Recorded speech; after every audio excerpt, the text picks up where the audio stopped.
Welcome to the College Football Pub Hub Show right here on Pub Sports Radio. Saturday, September the 3rd. We are back. Ian Cameron, Conor Mac, DJ Big Boss, and Big Ragoo. The bottom two of us are traveling right now away, but still joining us here on the Pub Hub for this Saturday. It's the first full Saturday of the college football season, and it feels like it's finally getting going in full today. So let's get right to it. We'll start, as always, we'll go in order of the game start time. So we'll start with the noon kickoffs, and we'll go right till Western Kentucky, Hawaii. Actually, we'll go beyond Western Kentucky, Hawaii, because we're also going to give you Florida State LSU on Sunday and Clemson Georgia Tech on Monday as well. We'll talk about those games. But let's start it off with Buffalo and Maryland here. A little MAC versus Big Ten action. Maryland 24-point home favorite, 64.5 the total in this game.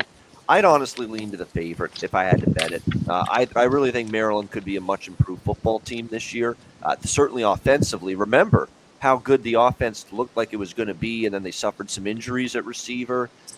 They had some offensive line concerns during last season as well, but they look like they've got a lot of the O-line back. They've got a loaded receiving core. They have Talia Tagovailoa, Little Tua, as I like to call him, back at quarterback for the Terps this year. Should be a really good offense. The key for them this year in terms of how much success they have is going to be how much has that defense improved from a season ago. That was their Achilles heel. You know, Maurice Linguist now, second year with Buffalo. I think Buffalo is going to be a better football team too this year, but I don't know if in week one this is going to be the best matchup for them. It is also worth noting the MAC has not done all that well here in the first two nights of the season. If you look across the board, the MAC straight up in ATS hasn't necessarily been all that good for the conference top to bottom, which makes me already worried that maybe that conference, not that it's ever been strong top to bottom, maybe a little bit down this year. I lean favorite. Number's gotten away a little bit. It's gotten a little bit too high for me to actually pull the trigger on, but I certainly lean a little to Maryland here. I like the over as well. I think you're going to see points. Maryland, to me, is an over team until they prove to me their defense has improved. And I think Buffalo's offense is certainly going to be a little bit better this year as well. So lean to the favorite and the over here with this one. Conor Mac, what do you think here? Buffalo, Maryland. Yeah, this is a game I'll be quick. I'm not going to get involved with. But initially, when I saw this, I remember thinking, I'll maybe look at Buffalo. You talked about how bad the MAC were, and I think this team gets better as they get into MAC play. I just don't want. We got a ton of games here, full slate. I know a lot of people think Maryland take care of business early. I mean, you could look first half in this game, but you talked about it's gone away from you. It's gone from 19.5 to 24. It's just too far now for me, but I'm with you a little bit. I think Maryland rolls. That's it. I'm out of here. All right, liking Maryland here in this one. I think there's a lot of upside for Maryland, and especially when they get into Big Ten conference play. You know, if that defense is even a little bit better, I think they're going to be a nice little money maker. We'll have to wait and see. You know, I actually like that Cole Snyder is going to be the quarterback for Buffalo this year, not Kyle Van Treese. I've seen enough of Kyle Van Treese. He's a very limited downfield passer. He's not that great in terms of throwing the ball downfield. So I think it's nice at least that he's going to have a new quarterback, maybe someone with a stronger arm, because I think Buffalo needs someone like that. Big Ragoo, what do you think here? Yeah, both teams are improving in this spot. The guy to watch for Buffalo on the defense is James Patterson. Maybe he can have some impact on the running game. But more or less, you know, it's going to be a pass for me. But the key matchup here is Maryland's offense versus the Buffalo defense, because points will be scored. And maybe look towards the Maryland team total possibly. Yep, definitely. All right, Boss, what do you think here? Uh-oh, muted, Boss. I think you went the whole week without that happening last week. Muted, Boss? He's checking. We can't hear you. We can't hear you. I blame the hotel. You want to blame dip the him out? hotel. Yeah, maybe he needs to kick him back out and bring him back in. You want to kick him in, or you want me to We'll do that. We'll try that. We'll bring you out. We'll take you out. We'll bring you in. See what that does. All right, here we go. We'll do that. So we'll see if we can get Boss reestablished. We'll come back to him for Buffalo, Maryland. In the meantime, we'll continue along here. Next up here for us, we've got Colorado State taking on Michigan. Next up in the big house, Michigan, 31-point favorites here, 60.5 the total in this game. I think Jay Norvell was a nice hire for Colorado State. Don't get me wrong, but this is going to take time. I mean, it's not like this was a program that was in a good frame of mind or in a good place when he took it over. It's going to take some serious time. They've got new systems on both sides of the football. A lot of new faces here as well for the Colorado State Rams. New starting quarterback as well for them. It looks like it's going to be Clay Millen as their quarterback here today for this opener. Wasn't confirmed the last I looked, but I think he had the lead for the quarterback battle for Colorado State. But it's a team that's probably going to be up against it here. The big news for Michigan is that Jim Harbaugh has decided he's going to give both his quarterbacks a look early in the season, Cade McNamara and J.J. McCarthy. So a very interesting decision here that Harbaugh hasn't really committed to one or the other. He's going to give them both an opportunity here early in the season to prove what they can do. And certainly they've got opponents that they can certainly see these quarterbacks thrive against, because it's an easy schedule easing into the season a little bit for Michigan. I'm not interested in this underdog. So right away it's Michigan or I leave the game alone. I decided I'd leave the game alone. I thought the over had some value in this game, but the number went up on that. I'd still lean that way. Colorado State, keep in mind, a little faster pace this year, maybe offensively. They're going to throw the ball a bit more. If you know Jay Norvell's systems dating back to Nevada, that's what they do. They throw the football a little bit more. So I'd expect a little more pace, a little more tempo, a little more explosiveness at least in the Colorado State offense, particularly in the passing game. So, and I think Michigan will be able to do whatever they want offensively, because Colorado State, remember, defensively last year, not good at all. So I'd lean to the over. And the money's come in on the over. I would certainly lean that way as well. Conor Mac, Colorado State, Michigan. Yeah, I think it's going to take some time, with Norvell. They do bring back 6 on both sides of the ball. And you talked about they're going to throw it. Maybe they can make a few explosive plays. I still think Michigan should be early and often. But me, early game with Michigan, I don't want them here. I don't want to lay points this early right now with Michigan. Obviously, they're the better football team, but that'd be it. Michigan here at Pat. And we're starting to see a developing trend. The bottom of the Mountain West is horrendous. Okay, Wyoming, brutal. Early. Hawaii, brutal. I mean, and yeah. I'm worried about we'll get to the that Wyoming game. That could be interesting how they play. Yeah. Well, interesting how they play, and interesting how much money has been bet against them because of what they saw last week against Illinois, which was absolutely awful for Wyoming. But yeah, the bottom of the Mountain West Conference, all those teams have really looked bad in their first game, and I'm worried if you're betting Colorado State in this game, that's what you're worried about. That the bottom of this Mountain West is so bad that they're going to get absolutely steamrolled by a team like this, like Michigan. We'll see. I think we've got DJ Boss back. DJ, can you hear us? I hear y'all. Can y'all hear me? We can hear him. There we go. We got it. All right, DJ, we'll throw it to you right now. We'll give you both games. What do you think? Buffalo, Maryland, and Colorado State, Michigan. Colorado State from close to your heart in Mountain West land. Well, the Buffalo, Maryland was a pass. Usually MAC games, I'm usually looking for the MAC overs. Look like the books are hip to that. The line is already up to about 64.5, so it's a pass for me. As far as Colorado State, a big test for them today.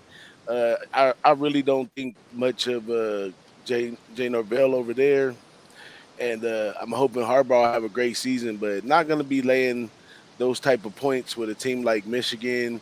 And it's too many question marks on the Colorado State side. I would never, I couldn't even back taking the points on that side because he's bringing over so many different pieces from different places. So 8 players from Nevada plus transfers and all that good stuff. So some of these games at the end of the day, we just got to watch and wait. When we get a couple numbers a few weeks down, we'll be able to make better decisions. Yeah, exactly. I think it's one of those cases. And like I said, the bottom of the Mountain West looks like it's as bad as I've ever seen it. So that would be my worry for Colorado State. Because, again, I like Norvell. Norvell's going to do a good job. I think in 2 years from now, you're going to see Colorado State at a much better place than now, but it's going to take time. What do you think here, Big Ragoo? Yeah, I usually like to bet against Michigan, playing especially a big number like that. But it's a different situation with Colorado State. Brand new offensive line, freshman quarterback. Although last year they were tops in the league for tackles for loss, believe that or not, Colorado State was. But I don't think that's going to come into play here. So it's a dead pass for me. I mean, if I had a small lean, I would lean taking like 31 points. Maybe it's not enough, maybe it is, but it's going to be a pass for me. All right, pass for Big Ragoo here. All right, let's go to this is one of the better early noon Eastern kickoffs coming up. North Carolina, Appalachian State. We've got a lot of monies come in on App State. Wow. I'm telling you what, when I bet this side, and I like the App State side, but when I got in on it, it was +2 with App State. It's now 2.5 point home favorites. That's App State at home favored over North Carolina out of the mighty ACC. Total 55.5. It's coming down. Look, I think there's a reason people are fading North Carolina. I saw North Carolina last week in their opener. They looked horrible. All right, they looked horrible. I mean, it was problematic. They couldn't win the trenches. They gave up sacks. Their defense was run on, thrown on, and that was concerning. Last week with what I saw from North Carolina, and now you're going to end up playing a much tougher opponent here today in App State, who brings back a very good defense, who brings back – look, do I have my issues at times with Chase Bryce, the quarterback? Yeah, I do. He makes some mistakes from time to time, but honestly, he played better with App State than he ever did before that, with Clemson, with Duke, with anywhere else he had been. Maybe he's finally found a system that fits him, and you know why it fits him? Because it's a run-first offense. It doesn't have to do too much, and that's going to be the thing. And I saw North Carolina get bullied by a much inferior team last week compared to what they're up against here today in the trenches. So this could be a matchup where App State's able to run the football, and if they're able to run the football, they can beat anybody as far as I'm concerned. And like I said last week, don't be fooled by that final score for North Carolina against their first opponent, Florida A&M. Like I said, there was a lot of sloppiness. They pulled away gradually, but that was way more of a struggle than that should have been for North Carolina. And, of course, lots of changes this season for North Carolina as well.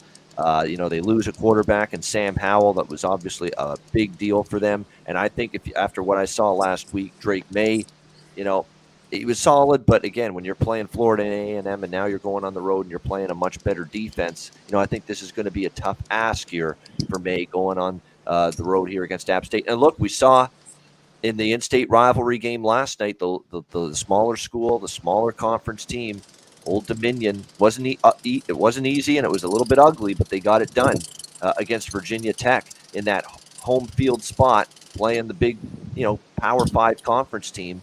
I think App State's very live to win this game. Obviously, they're now favored, but I think they do win this game. I like App State. Now, I got a better number, but as long as you don't lay more than -3, that would be my cutoff. I wouldn't lay more than a field goal, but at least still below the key number of 3, I would still go with App State. I think they'll win this football game. I think there's real issues with North Carolina, and wait till their schedule gets tougher. What do you think here, Conor Mac? North Carolina, App State. This is very interesting because obviously I think there's points in this game. This total's just dropped all of a sudden in the last hour to 55.5. I get it's in the morning, but everything I saw from both these teams last year weren't great at defense. Both in the 120s. North Carolina was consistently an over team, and so was App State. They haven't been very good defensively. I don't see either. And that North Carolina, like you talked about, Florida A&M, to give up 24 points to them. I mean, there's a ragtag group. I don't give a shit that it's dropped and there's big bets. I still like the over here in this one. And I lean App State. It's moved too much for me at 2.5. I respect anybody that takes a stance against the market. That says, what, I don't agree with this move, and I'm sticking with what I think is the right call here. And I like that. I like when people do that. I love seeing people do that. Have the confidence in what you think is the right bet, regardless of what the market does. And, they're betting the shit out of this under. It opened 57. It's down to 55.5 right now. But Connor's saying that's the wrong move, like in this game over the total. What do you think, Big Ragoo? I totally agree with Connor 100%. Okay, so you got a depleted App State line on the defense. You got North Carolina, they have defensive problems. They bring in Gene Chizik, an old SEC coach, to kind of try to fix their situation. And when they play A&M, Florida A&M was missing about 20 players in that game too. So, I mean, I don't know what the key stats were on the players or the positions, but I know they were pretty short. They were talking about almost having to cancel that game. But regardless, I see points here. I see both offenses to kind of, even though it's a reset for Carolina, there's still a lot of talent there, going up against a tough App State, which is depleted on defense. So it totally makes sense. I don't care what the market's doing either. I got this maybe like both teams hitting into the 30s possibly. high 20s, 30s. I think this game flies over. All right, flying over the total. App State 86th, by the way, in returning production on defense this year. 58%, 86th in the country. So, it's going to be interesting to see. Again, 4 seniors on the offensive line for App State. I mean, that's why I think that run game can bowl over North Carolina. But you mentioned it on the flip side here with this defensive front, very depleted. They're good at linebacker. They've got some cornerbacks, but you're right, defensive line a little bit weak, a little bit undermanned. App State. We'll see if they can match up here against North Carolina. This could be one where in the trenches on both sides, North Carolina has the edge offensively, and App State over the North Carolina defensive line has the edge offensively. What do you think here, boss? Well, I didn't make it to the window with this one, but I'm leaning heavy on App State in this one. I think, I made a lot of money last year fading Wack Brown and Sam Howell. So this year, here comes Brown again. They opened up against a FCS team, and, they look good. They say they look good, but they haven't played no true competition, playing a quality team like App State. Chase Bryce, super senior right here. One of the things that they noted about him, and that's a part of development, not only with age, but also that he's been moved from team to team. He's been coached by several great coaches over at Duke, now at App State, and he's learned the system over here. And as a groomed athlete at this point, I think if I were to take this game right here, I'd have to put my money on Bryce. All right, like in App State here in this one is DJ Big Boss. All right, let's go to Rutgers, Boston College, Big Ten ACC here. We've got Boston College, 8.5, 9-point home favorites, 48 the total. This total's really been hit down, and with Rutgers involved, I could see why there's some under money. Obviously, Rutgers is not a team we expect to light up the scoreboard. They're not really a team we think of as an explosive offense. It's probably going to be that way again. They could have a pretty solid defense this year, though, so I understand why this money's coming in on the under. It's going to be interesting to see in terms of the quarterback spot here. Noah Vidral is supposed to be the starting quarterback, but it looks like he's going to miss this game due to an undisclosed injury, Greg Schiano said the other day. So might be looking at it looks like Gavin Wimsatt is going to end up being the quarterback, or at least the leading candidate to replace Noah Vidral today for Rutgers. So I was wondering why all of a sudden the line came down to 7, and now all of a sudden we've seen Boston College take some money. I think it's due to that quarterback issue for Rutgers. There are no quarterback issues here for Boston College coming into this game or this season. They bring back Phil Jurkovec, who I think is a really good quarterback. I don't know what happened to him, though, after he returned from his injury last year, because he wasn't the same quarterback down the stretch. And I don't know why. It's a guy that's really been throwing the football pretty confidently, pretty well, solid arm, good frame, good prototype for maybe a quarterback at the next level. But after his injury last year, he didn't play the same way. It was weird to see just how the Boston College offense and how he played, and played so poorly down the stretch. I got to believe he can get it back a little bit here for Boston College. Now, I don't want to lay 9 in this game. I thought once that line was starting to drop to 7, I was starting to get interested in laying the points with the Eagles here in this game, but it's gone back up to 9 since then. I'm going to leave it alone at that number. It's a game I'm going to pass on. What do you think here? Actually, we'll flip the order this time. DJ, Big Boss, we'll start with you on this one. What do you think? Rutgers, Boston College. Well, Boston College is returning some leadership at quarterback, at running back, and also at wide receiver. More than likely, they have good chemistry, and they seem to be the favorite, but I don't know about laying the 9 points. Rutgers, on the other hand, they still play every year like they have something to prove. So this could be a situation where they try to jump out early on Boston College. In these first games, missed snaps, all types of errors and stuff could lead to anything. So I'm off this game as well. All right, Big Ragoo, anything here, Rutgers, BC? Yeah, I think we're seeing the under hit, because even though Jurkovec is coming back, their struggles last year was proven on the offensive line there. Yep. And I think they haven't rectified the problem totally. We'll see, but I think they get off to a little bit of a slower start, more of a run type first offense, and Rutgers, they're going to struggle to score points too, because Boston College's defense is pretty good. So overall, I have I like the under in this one. That's my spot here. I got it on 49.5. I don't know where it's sitting right now, but that's the spot I'm in at. I think both offenses are struggle. I think Boston College is definitely going to be the more talented team on the offensive side. And, with the quarterback issues of Rutgers, I see points coming at a premium for them there. So I like to hit the under. I think even though Boston College has got the better offense lined up, I think they'll still have struggles early on and make an adjustment. So I like the under. All right, liking the under 48, the current number right now with that total. C-Mac, anything here? Yeah, well, I want to give a quick, as always, a shout out to the chat. Yes. The guy Tony Brewster in here, Jake Kaiser, Real Deal Prime, The Grinder in here, Fat Wally, Primetime 99, Robert Franklin, Andrew G, Nasty Nate, Eric Jones, Mike Campbell, Nunya, Rance, Moneyline Bills, John Roy. Good to see you all in here, my guys. Regulars, always good to see you in the chat. Yeah, I want nothing in this one. It's moved to 9. I think Boston College wins this game. Jerkovich is good. He's healthy. He's ready to roll. And there's question marks on the Rutgers side, like you talked about offensively. They were good defensively, though, last year, especially in big. So they got ripped. That was my initial move when I just dug in the game a little more and I stayed off the total because I looked to the under as well, Ragoo. But I kind of want this game in the 50s. I wanted like 52 or something like that. So I stayed off on the end, on the total, the under. All right, next game, maybe the game I'm most interested in. North Carolina App State's a pretty good game too, but this one definitely I'm interested in and excited to watch. East Carolina, I should say, hosting NC State. We've got NC State 12-point road favorites, 51.5 the total. I love both of these teams. I ain't going to bet against either of these two teams. East Carolina, I think they could be an upper half of the AAC finishing team this year.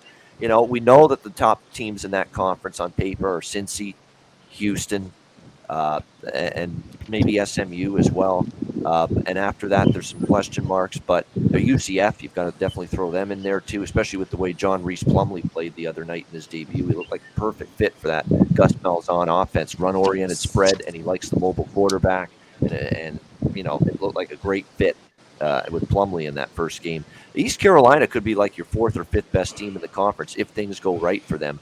Holton Ahlers is the key. I think their defense could be the best defense Mike Houston's had here this year. The defense got a lot better last year for East Carolina, and I think they could be pretty good this year. Holton Ahlers has got to progress. I think a little bit too much of a game manager at times at quarterback last year. Got to see him unload the football. I want to see him. He's the senior. This is going to be his last year. It's time for him to have that Kenny Pickett type of year. Your final year at quarterback with your school, with your program, step up and, take it to the next level. Let's see if he can do that for East Carolina. But it's not going to be easy. Why? Because of NC State. That defense is loaded.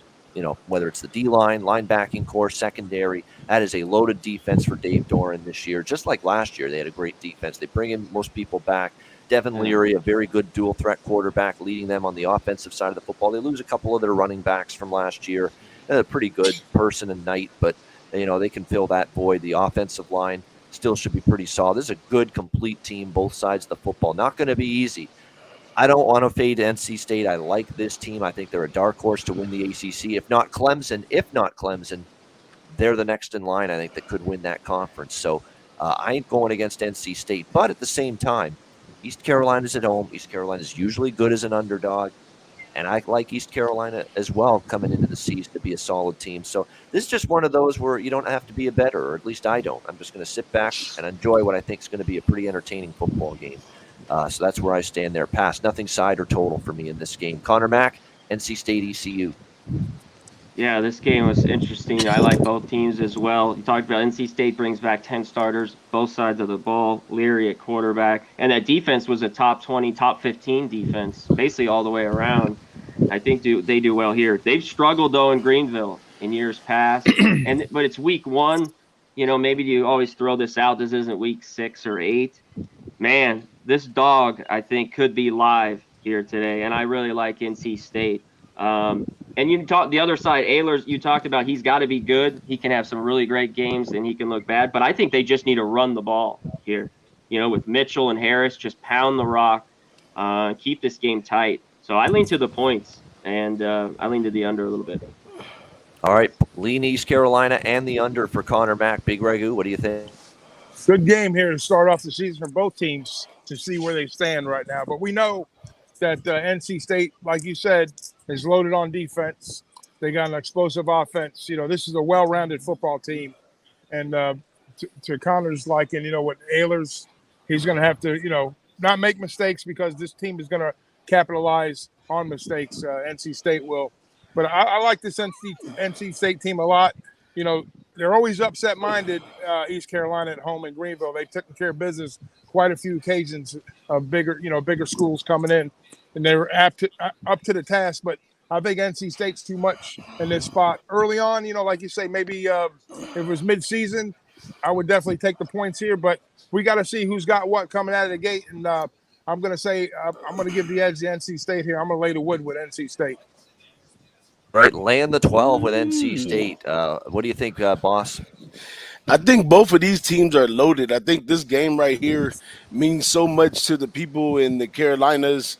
Like, we can't even imagine. I mean, this is opening up an interstate rivalry, opening up game one. This is some true excitement to the first week of college football right here. But unfortunately, it's not my cup of tea to get involved with it. But definitely those points are outrageous in such a battle like that. We seen last night with Michigan State. Took a lot of them, and they were not even playing the top quality teams like these two are. So you can imagine how good those 12 points will feel in somebody's pocket. But I don't know. Big Ragoo say lay the wood. I'm a duck and leave this one alone. All right, those are the noon Eastern kickoffs. So everything else now is after that. Starting with Bowling Green, UCLA, 2:30 p.m. Eastern. What a weird start time. That's 11:30 a.m. In LA that this game is starting. 11:30 a.m. Pacific in the Rose Bowl for Bowling Green and UCLA. UCLA 23.5 point home favorites, 56 and a half the total in this game. This is my North Carolina App State where the money has come in a little bit on the under, and I don't agree with it. I think it's going to end up going over that number. UCLA's offense probably as good as they've had it in the Chip Kelly era coming into this game. They have got tons of weapons at their disposal. They've got DTR returning at quarterback this season once again for the UCLA Bruins. They were terrific offense last year. Charbonnet is back. The O-line is loaded. There are some question marks, I guess, in terms of depth of receiver, but I think it's going to be still an offense. It's going to be tough to stop. They've got all the pieces in place. The quarterback, the running back, the O-line's experienced.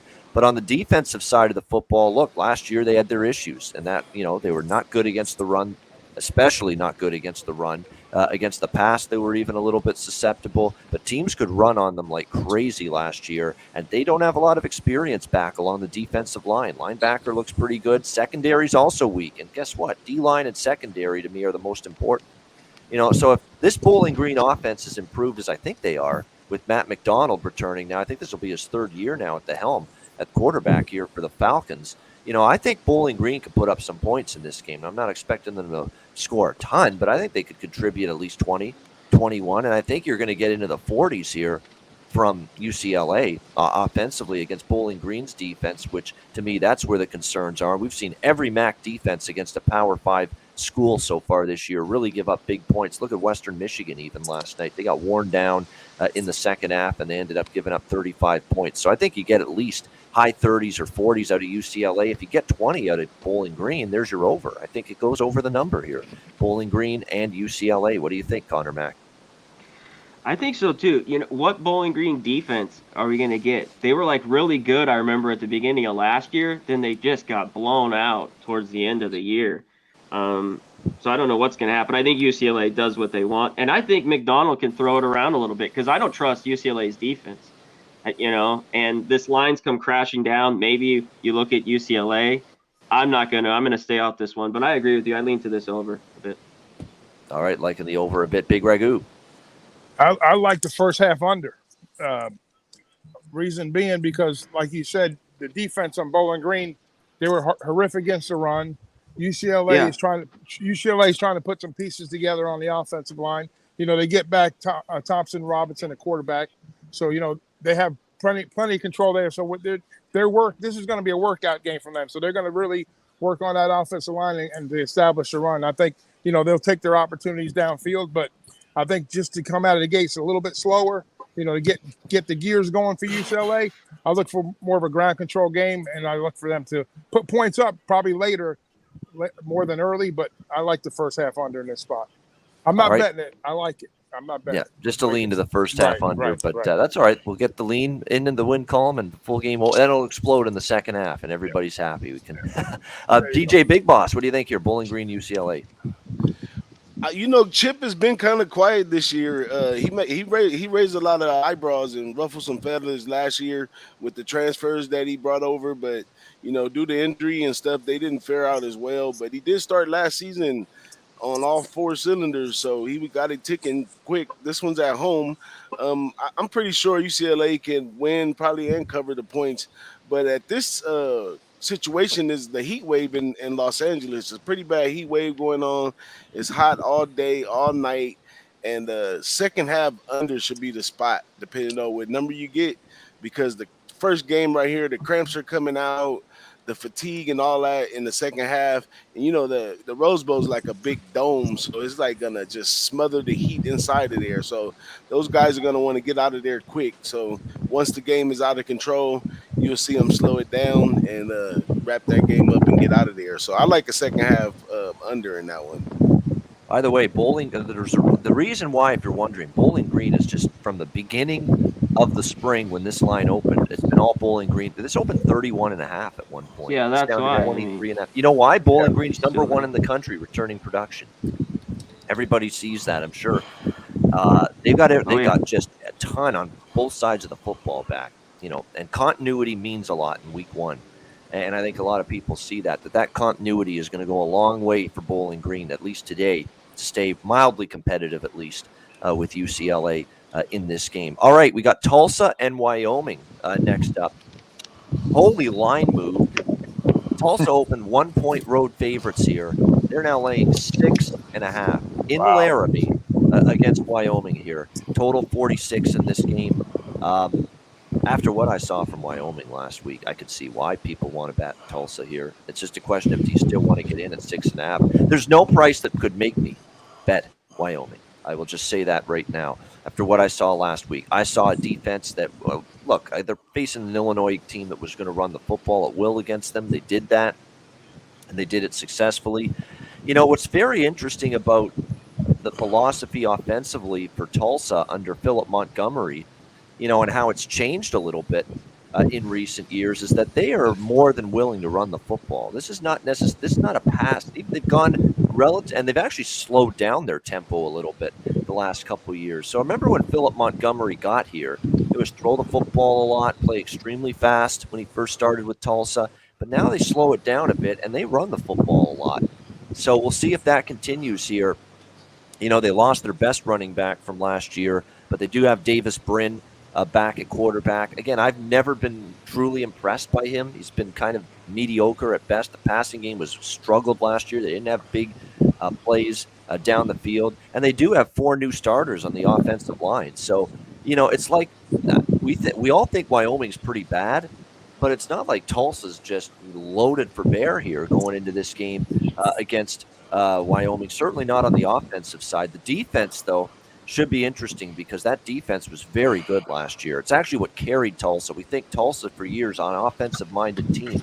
No, not last year. The offense struggled last year. It was the defense that was really good for Tulsa a season ago. The defense, they lose some faces on the defensive line a little bit. The secondary wasn't great last year, but a lot more experience back, so that matters. So Wyoming's going to look to run the football a lot. That is. And, that's why I'm a little bit leery about the 6.5, because this isn't the defensive line that Illinois had last week. There should be a better ability for Wyoming to run the football here in this game at home. So I put Tulsa in a money line parlay. I'll say it right now. I won't wait to mention the other team till we bring that game. I'll say it now. Tulsa and Florida Atlantic. I put them in a money line parlay because I think both win, but I didn't like the line move, and I missed the line on the best line on both of them. I missed the line move on Tulsa. I missed the line move on Florida Atlantic against Ohio. So, but I think both of them win, so I did a money line parlay, 2-team. It was just a little bit plus money, plus 106 or so, Florida Atlantic and Tulsa money line parlay. I'd rather do that than lay 6.5. I would only back Tulsa. I lean Tulsa still, but I'm not as much at the 6.5. There's nothing that could get me on Wyoming. If you saw Peasley last week, I don't know if there was a quarterback that was worse than Andrew Peasley last week for Wyoming against Illinois. Did he complete a forward pass? If it did, it wasn't many. It was an awful game from him. So problems for Craig Bohl. I like him as a coach, but he's got a big rebuild job ahead of him this year. Let's start with you, Big Ragoo, on this one. Tulsa, Wyoming. I think I've talked about Wyoming more than any football team this season so far between Boss and the first week and all the other stuff going on. Let's talk about him again. This team's in a little bit of a rebuild mode. We can see that, right? Transfer portals, talent level, the whole nine. So we look at what happened with them against Illinois. They got the shit kicked out of them without question. 5 for 20. Peasley was for 30 yards.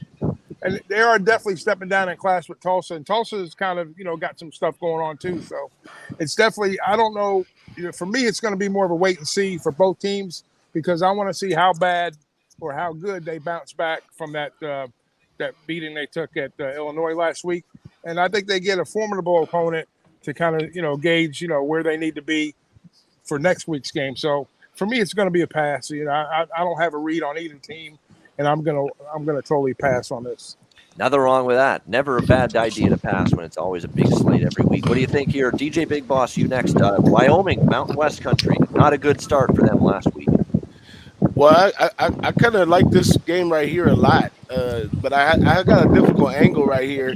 Wyoming did do really bad throwing the ball. Peasley did awful, like I said, 5 for 20, 30 yards, 1 interception. But the running back, Sweden, he did pretty well running the ball last week. So I think, Boyle goes back and puts something together for them to run the ball a little better. And I think that they actually get on the board with some points today. And I think, I don't know what the number is, but when I go downstairs, I'm going to be looking for a team total over with Wyoming because I think they're going to score. And that's where Tulsa lacks. Tulsa lacks a little more on the defensive side of the ball. They have a new DC over there, Luke Olson. So they got some things to iron out on defense. And, that power line and the power running of Wyoming, the physical play, I think they could touch the end zone maybe twice. So if I can get anything under 14, I'm going to go over for the team total with Wyoming. But I also like Tulsa overall. I think, if Peasley doesn't step to the plate, if the running game doesn't mature fast enough, I think Tulsa gets out of hand with it second half, just for the simple fact that the defense is going to be on the field a little bit more. Plus, if they're planning a running attack, if Tulsa gets up even by 7, I don't think they have an answer to come back and win the game or anything like that. So I'm probably going to get to the window. Just listening on this show, thinking about the number. I'm getting cold feet right now, but I was planning to get to the window with Tulsa on this one. And I also like the over in this one as well, because I think Wyoming will get on the scoreboard today. So Tulsa and the over in this one, and Wyoming team total over for me.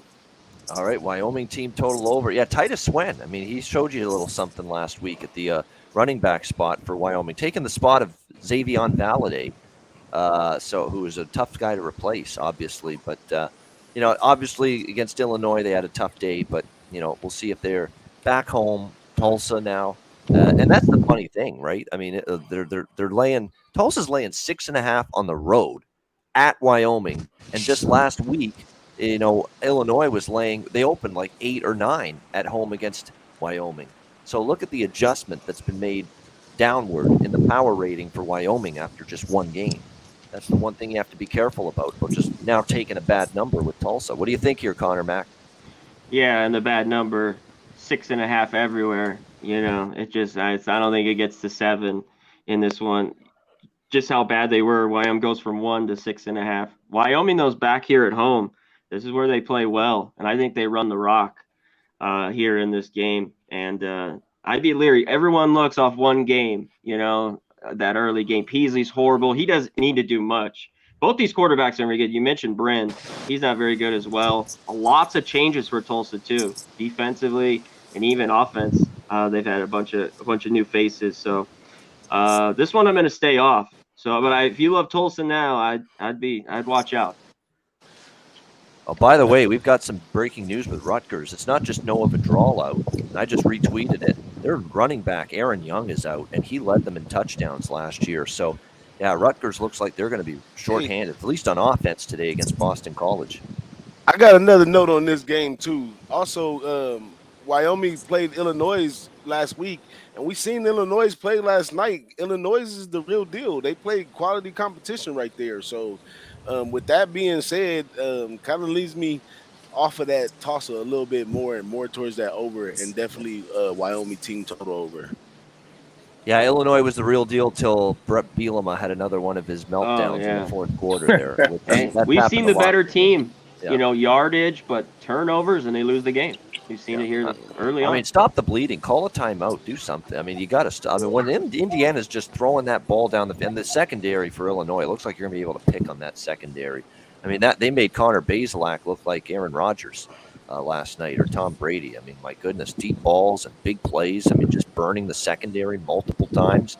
When they play a potent passing attack, which they haven't even played one yet, Wyoming isn't one, Indiana isn't one. Illinois is going to have some trouble in that secondary. And they actually play a really good quarterback, a really good passing game. All right, next up, we've got Arizona, San Diego State. We stay in the Mountain West country. Opening up a brand new stadium are the Aztecs here in this game. Should be interesting to see if they respond to it. Arizona, San Diego State, 6.5 point home favorites, 46 the total. I like Arizona here, plus the points. I really do. I think Jed Fish and his Arizona team last year down the stretch, they were much more competitive. Their defense improved. Jaden DeLora comes over from Washington State to be the new starting quarterback. I think that's huge for them, and it's certainly going to be an upgrade there at that position. There's some things to like about Arizona, and I keep coming back to the same old shit with San Diego State. I can't lay almost a touchdown with this offense. I say that it feels like I've said that for like 5 years in a row about San Diego State. I can't lay 6.5, 7 points with this offense. All right, it's just too pedestrian. It's just too predictable. It's too run heavy. It's quarterback play that is no good. When have they ever had a good quarterback? San Diego State. Have they ever had one?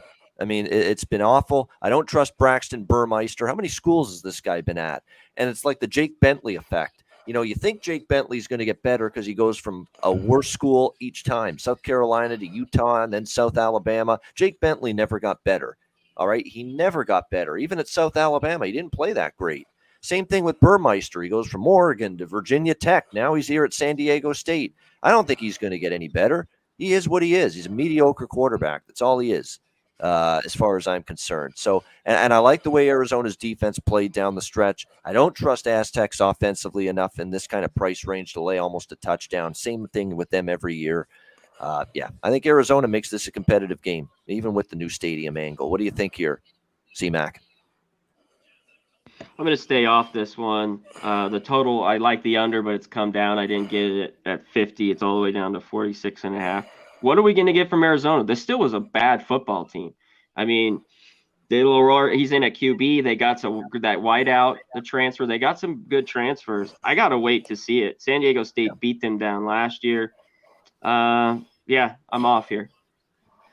Yeah, that's another thing, too. And like I said, Arizona was in a worse spot last year. First year with the new coach. They were in a world of hurt. I think we saw not just a little improvement. I thought we saw a lot of improvement from Arizona down the stretch, just in terms of competitiveness, in terms of their defensive acumen.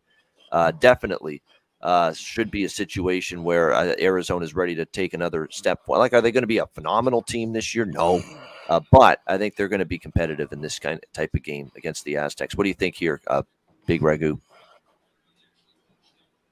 No sound. Pretty much. We hear you. Game manager mode for what happened? We got you. Oh, you got me? Okay. Yep. So, anyways, I say San Diego State defensive side of the ball, pretty vanilla offense they run. Game manager style. Like you said, Arizona last year kind of putting some things together late in the season. They get some upgraded quarterback and some wideout positions, and I think it might be a little too many points possibly early on, but I have a different look because everybody's so keyed in on the San Diego State defense. I would look towards a team total over for Arizona possibly. If you get like anything above like 14 to 17 points, I think it's very doable for Arizona in this spot here. So I know the total's kind of been hit up a little bit, so that shows me there might be a little value on the team total over for Arizona. Yeah, this is your TV scheduling quirk of the day in college football. This is actually a CBS game. This is the CBS 3:30 p.m. Eastern time game, which is usually a SEC game, but they don't have an SEC game this week, so they put Arizona San Diego State on CBS at 3:30 p.m. Eastern time. So, and Brad Nessler and Gary Danielson, who There you almost go. always only do SEC games, are actually calling that game as well. Arizona San Diego State today. Yeah, did they get Burmeister from Virginia Tech too? Didn't they? Yep. San Diego State. Yeah, that's what I thought. They did. Yeah.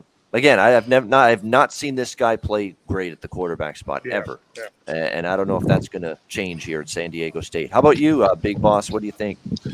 I say that's a whole lot of bashing one of the best 3-3-5 defenses that they run in college football. Hey, the defense is good. I will say that. Very good. That Hoax has been preaching. They stand behind the defense. They if they could ever get a quarterback that will play, then they'll probably win the Mountain West, and they'll probably win their bowl game, because they probably won't make it all the way to the playoffs. But we got some good news that we might be expecting the playoffs, so they may have a chance someday. But if the quarterback situation, I mean, they're not there really to pass the ball like that or anything. They're there to run the ball. They're a way physical team, and that's how they hop out of the Mountain West and beat teams, because they physicality that they play with. Arizona might have looked good against a few Pac-12 teams towards the end of the year, some Oregon States and stuff like that. When you talk about this defense, I mean, last year they opened up against New Mexico and they had no offense in the first half, and basically came back the second half and scored on defense, won the game on defense. So one of the greatest defense. You ask how do they cover a touchdown? Defense. They play so much defense that eventually the offense runs that ball up into the end zone, and sometimes they cover by more than a touchdown. So if you're on San Diego State, don't let these guys talk you off of it. Take San Diego State. But for myself, I'm off the game, because you really got to see you really got to see what happens at quarterback to know, where we're going to be going. My point exactly. Yeah, but give me a W out of the Mountain West Conference early on. But I'm gonna stay off of the game and watch it. But I'm tempted to take San Diego State. They opening up in a brand new stadium. It's under a they touchdown. Fired up. Yeah, They fired up. Maybe a first half play or something like that. But I mean, the way that the offense is rolled out right there, you really got to watch.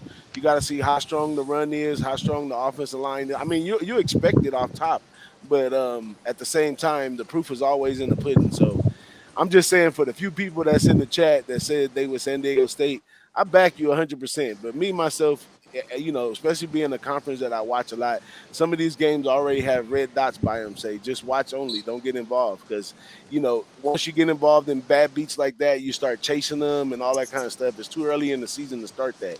If you feel that it's a game you need to stay off, stay off. Exactly right. Nothing but great advice. Sage advice there from the wise DJ, Big Boss. All right, Oregon, Georgia. Here we go. One of our big mammoth clashes of the day. We've got Georgia 17-point favorites, Mercedes-Benz Stadium in Atlanta. We got 53.5, 54.5 the total. Obviously, Georgia's going to have a huge edge in terms of crowd support, you would think, in this game. The fascinating angle about Dan Lanning, Georgia defensive coordinator for years under Kirby Smart, now the new head coach at Oregon. How does that impact this game? It should be interesting. Obviously, Stetson Bennett returning at quarterback. And look, they lose a ton on defense from last year. Look, all those players they sent to the NFL, and especially in the first round. But all you do if you're Georgia is you replace those guys with 4 stars and 5 stars, right? I mean, maybe just early on there's some growing pains, but it's not going to last long. The talent will take over. They'll be fine on the defensive side of the football. I don't know if Oregon's going to be fine offensively. We was actually coming into this game earlier this week, Bo Nix had failed to separate from Ty Thompson in the quarterback battle for Oregon for the starting job. That's concerning. You'd expect Bo Nix. The reason he went to Oregon is because he thought, slam dunk, I'm going to be the starting quarterback. But no, he's had to earn it. Dan Lanning's made him earn it, and it's been a tight battle. He hasn't pulled away from Thompson. Now, I think Bo Nix is going to be the starter. I'm pretty sure he will be. But the fact that it was that close, and now you got to go up against this Georgia defense, I mean, that is a concern to me in this one. The money's coming in on the over. Isn't that interesting? Lots of money on the over. I'm not sure I agree, because I don't know if the Oregon offense is going to work all that well. At the same time, the Georgia defense did lose a lot of key pieces, so maybe that's something they can take advantage of. I do lean under in this game. As far as the side goes, I do lean based on the number where it is. I lean to Oregon a little bit, but I can't because I don't trust Bo yet. Bo Nix, I'm going to have to see him do it. Like if he's playing well early, maybe I jump on an Oregon live spot. But right now, I just got to see how he's going to perform against, even with the departures, the losses to personnel-wise on defense, still one of the best teams, one of the best defenses in the country. So lean Oregon, lean under. I'm not likely going to be on either one for much, if anything, just a small amount. What do you think, Conor Mac? Oregon, Georgia. Yeah, big game that I just want to watch. I don't want to bet this one. I have Oregon, the new coach coming from Georgia, Bo Nix. I just don't trust him. Like you said, he should have won that job hands down. In the end, he's athletic but turns the ball over. I want to take Oregon. I just can't. And then another problem is Georgia lost their defense. That Oregon defense wasn't very good last year. I mean, Pac-10 12 teams scored all over them in the 30s. So Georgia should here in week 1. So I think Georgia, but I'm not going to lay 16.5. All right, Big Ragoo. Yeah, well, crystal ball would be there. It'd be a different story going in. But, both of these guys have some SEC experience going up against Georgia, with Nix and the new head coach. And they do return a pretty good offensive line. Their defense, even though Conor says, they gave it up, they're ultra talented. That's what Oregon did, one of the first in the Pac-12 to develop the defensive role to try to win, big games. And this team has gone on the road and take care of business with remember last year, Ohio State, they rolled into Columbus and week took care 1 of business there. So, don't underestimate this Ducks team. They still have a lot of talent on both sides of the football. Georgia's missing components. They're just going to reload. So, like you say, certain games you just got to lay low. And this is one I'm going to lay low, enjoy, and watch. All right, DJ Big Boss. Yeah, this is an interesting game right here. Many people are going over the fact that Dan Lanning was the defensive coordinator over at Georgia, so now he knows their playbook. But that works vice versa too. They know Dan Lanning's downfalls as well. Georgia, I talked about it earlier in the season that it's just going to come down to is it the system or was it the players? If it's the system, then there's definitely going to be guys that are going to come out of his recruiting that are going to step up and replace all those guys that left for the NFL, and they shouldn't take 2 knocks off of where they were last year. And on the offensive side of things, I really don't trust Stetson Bennett. At times he's a facilitator, but at times he's put in position to make big plays. But the history of him is that he's not all the way consistent all the way through. So it's definitely a game that I'm watching. But the points, it seems really far off. It seems like you should just go ahead and grab those points with Oregon. But at the same time, teams that do power running can go up on the scoreboard fast. Like when you bussing 30 and 40-yard long runs on teams because your rushing is good, you can run it up, just as if you were passing the ball. So, I don't know. I'm off this game. Going to be an exciting game to watch. But I don't know. The number does seem very large, though. Yes, it does. No doubt. All right. Next up, we've got UTEP, Oklahoma. Oklahoma is about 30 point home favorites here in this one. The total currently 57. Well, we went mining for units with UTEP last week, and the axe got hit across my head.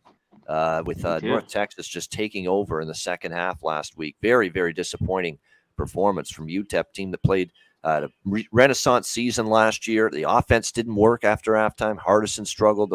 They really got beaten in the trenches.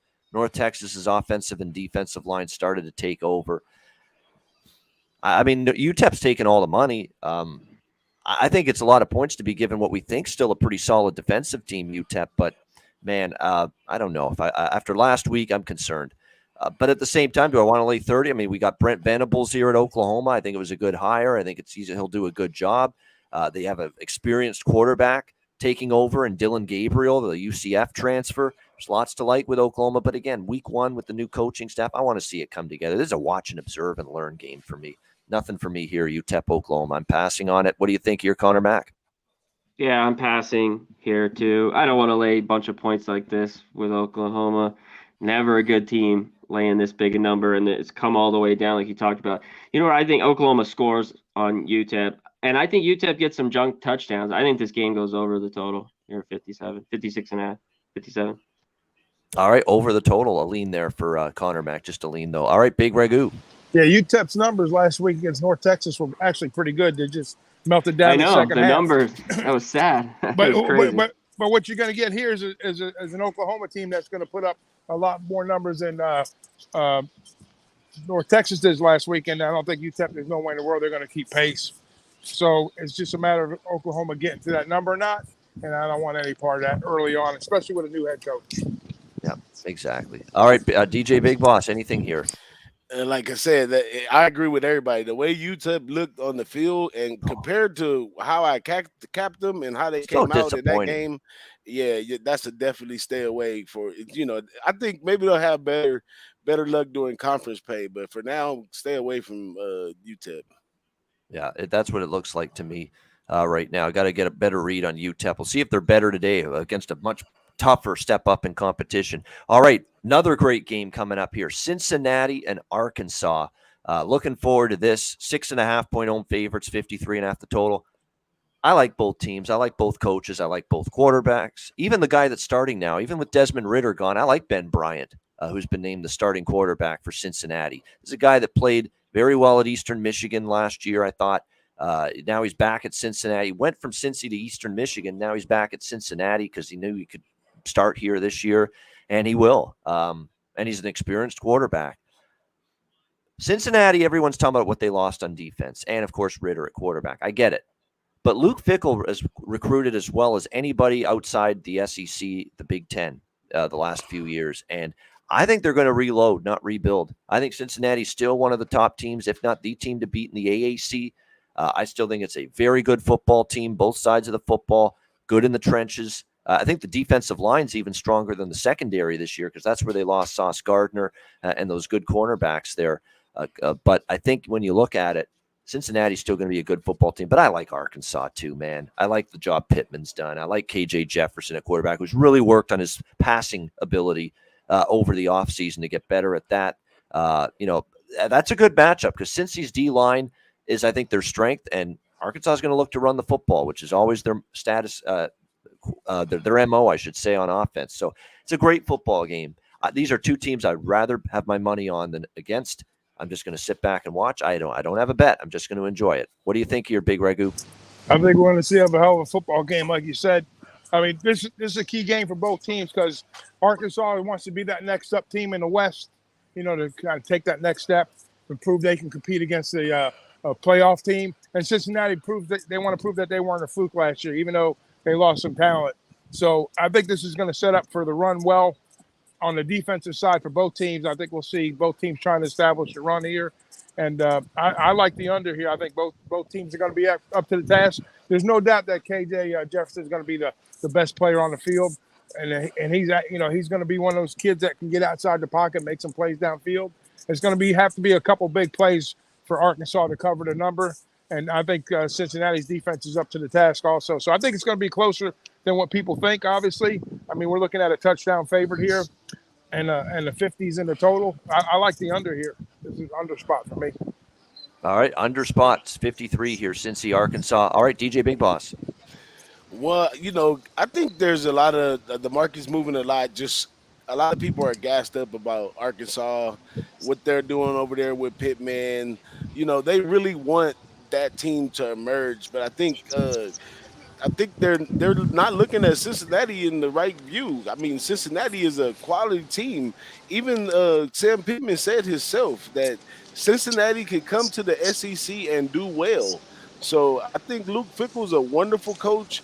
I think they're going to end up this could be on the upset alert today because I think they're going to beat them with discipline.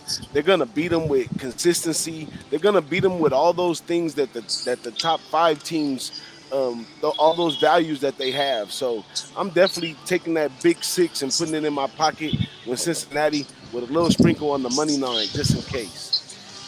There we go. A little sprinkle on the money line. I think I think if you bet Cincinnati, I think you're better. And hello to Sergio. We'll always remember Sergio from our Miami trip a few years ago. But yeah, I mean, I think if you like Cincinnati, you take a money line. I think they win outright, or if Arkansas wins, they probably cover. That's probably the way I see it here with this one. All right. Obviously, this is a game in the home of Pub Sports Radio. Next up, it is Houston, UTSA, the Roadrunners. Meet.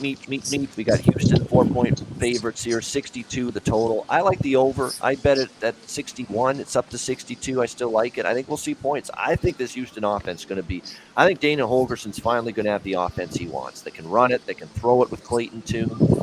The UTSA lost a little on defense, especially in the secondary. And you might have a situation here where this Houston team's able to pick on that UTSA defense a bit. But as good as the Houston defense is, UTSA's offense could really pose some problems to it. Frank Harris, a dual threat quarterback. That's the one thing Houston struggled with last year, containing mobile quarterbacks. That could be an issue a little bit for them this year. I like points in that game. I'm staying off the side. It's concerning to me big time that I haven't met many people that like UTSA. They love Houston. They love Houston. They love Houston. And yet the money's come in on UTSA. This opened 6. It's down to 4. That's the alarm bells are kind of sounding off there when I see that. And I like UTSA and I respect UTSA. And I made so much money off UTSA the last 2 years, too much money to bet against them, even though I think really highly of Houston this year. So that's why I'm not on the side, but I do like this game to go over the total. Conor Mac, what do you think here? Even though this has crept up the total, I think it could still get over as well. You know what? I haven't bet this game. And I don't want Houston. I'm mad that I didn't get the 6.5 with UTSA. Play should be rocking. There should be a ton of Houston fans as well. I like this Houston team. Just not an easy first game here to go there and win by margin. So I already leaning to UTSA. right? Lean to UTSA, big Ragoo. I think the difference in this game is going to be Houston's running game. The passing game are both sides are going to be able to air the ball out, I think. And I think it bodes well for the over, but I'm not going to get to the window with it. But the market action, like Conor says, is 6.5 down to 4. You know, that's speaking volumes right now. And I don't know how much of it's sharp, how much of it is public, but evidently it's still moving. But for the argument of catching a good number, I think the best of the number is definitely gone on the UTSA side. So if you're interested in Houston, now's the time to hop on, I think. Big DJ Big Boss. I'm tiptoeing and putting Houston in some type of parlay or something, maybe a money line parlay or something like that. Since I'm in Vegas, I got to do as Vegas does. So I'm thinking of something exotic with Houston right there. I think the UTSA train is simmering down. It's simmering on down, y'all. It's simmering on down. And that's a lot because I looked at them very similar to UTEP, and UTEP.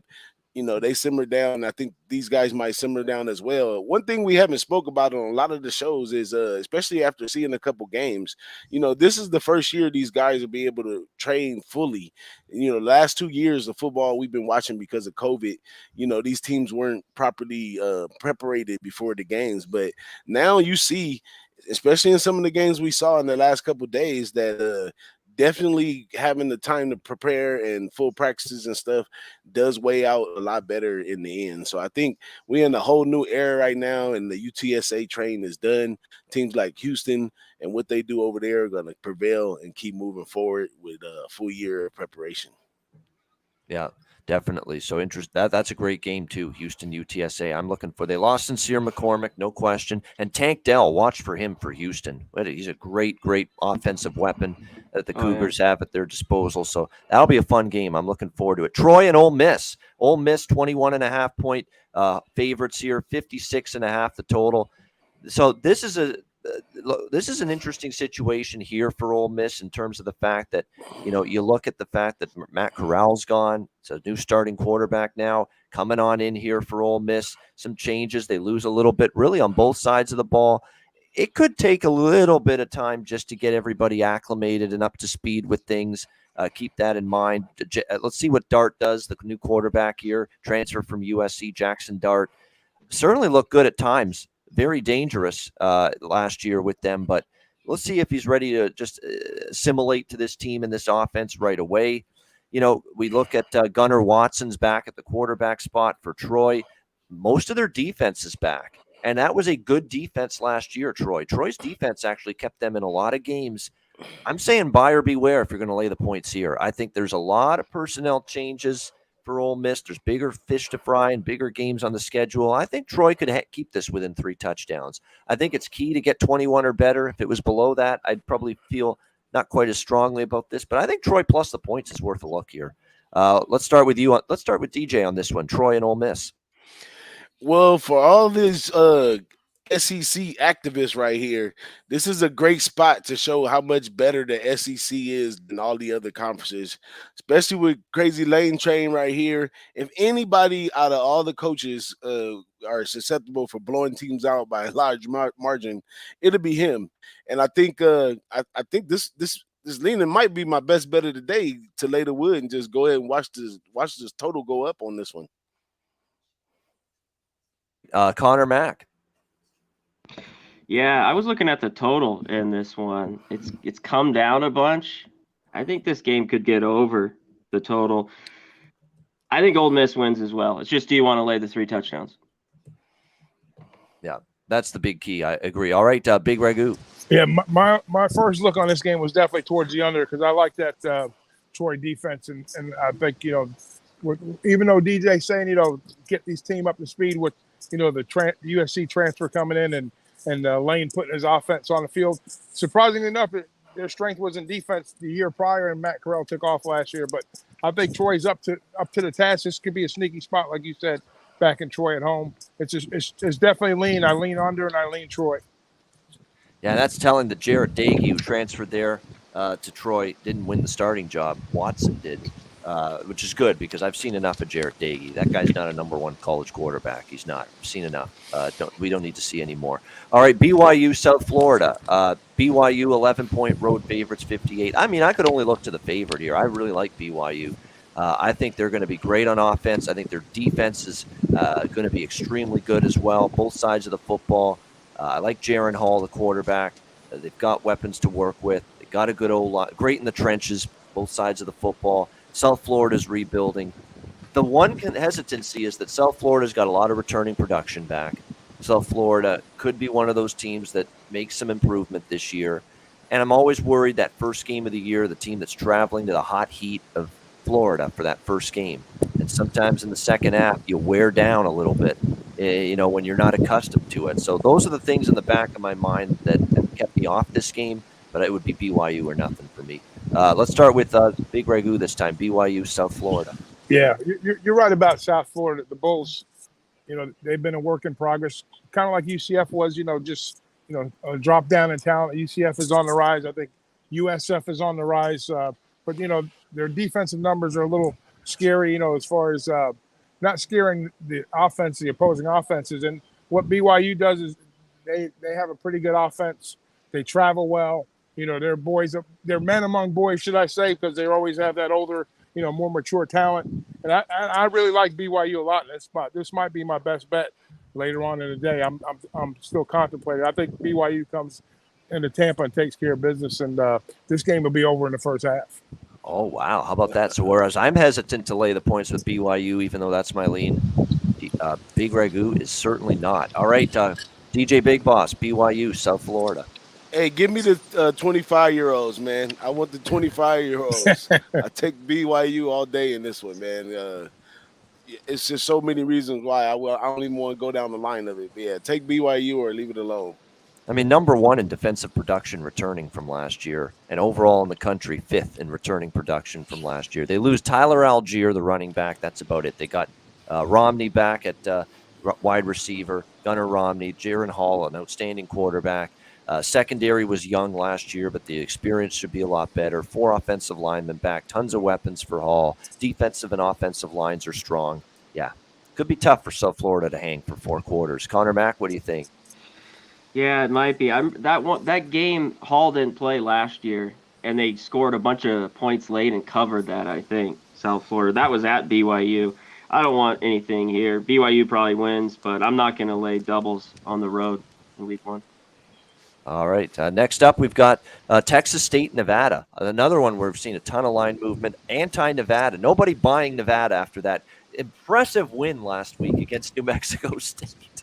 Nevada opened 10.5-point home favorites. They're now 1.5-point home underdogs. How about that? And the total right now, 51.5. It's gone down. I agree with the under. I think it's going to be low scoring. I totally agree with that move. I did take Texas State at +1. It's now they're favored. I mean, to me, I'm not going to give Nevada much credit, to be quite honest, for that win. I mean, New Mexico State, the offense was putrid. The quarterback play was horrible. They turned the ball over a bunch, and Nevada didn't really do much offensively. It's not like they went up and down the field on New Mexico State and put up points in bunches. And it's not like Nate Cox and Shane Illingworth. They went back and forth with both quarterbacks last week. Both played well. Texas State, on the other hand, look, totally starting from scratch, Nevada. That hasn't changed. I think it's just New Mexico State's inept. This is going to be different. Texas State can play a little bit. Are they great? No. But they can play a little bit. Lane Hatcher's an experienced quarterback. He's been around for a few years. Jake Spavital is now in his third year as the head coach. There's more stability. There's more continuity. I think that alone is why Texas State could win this football game.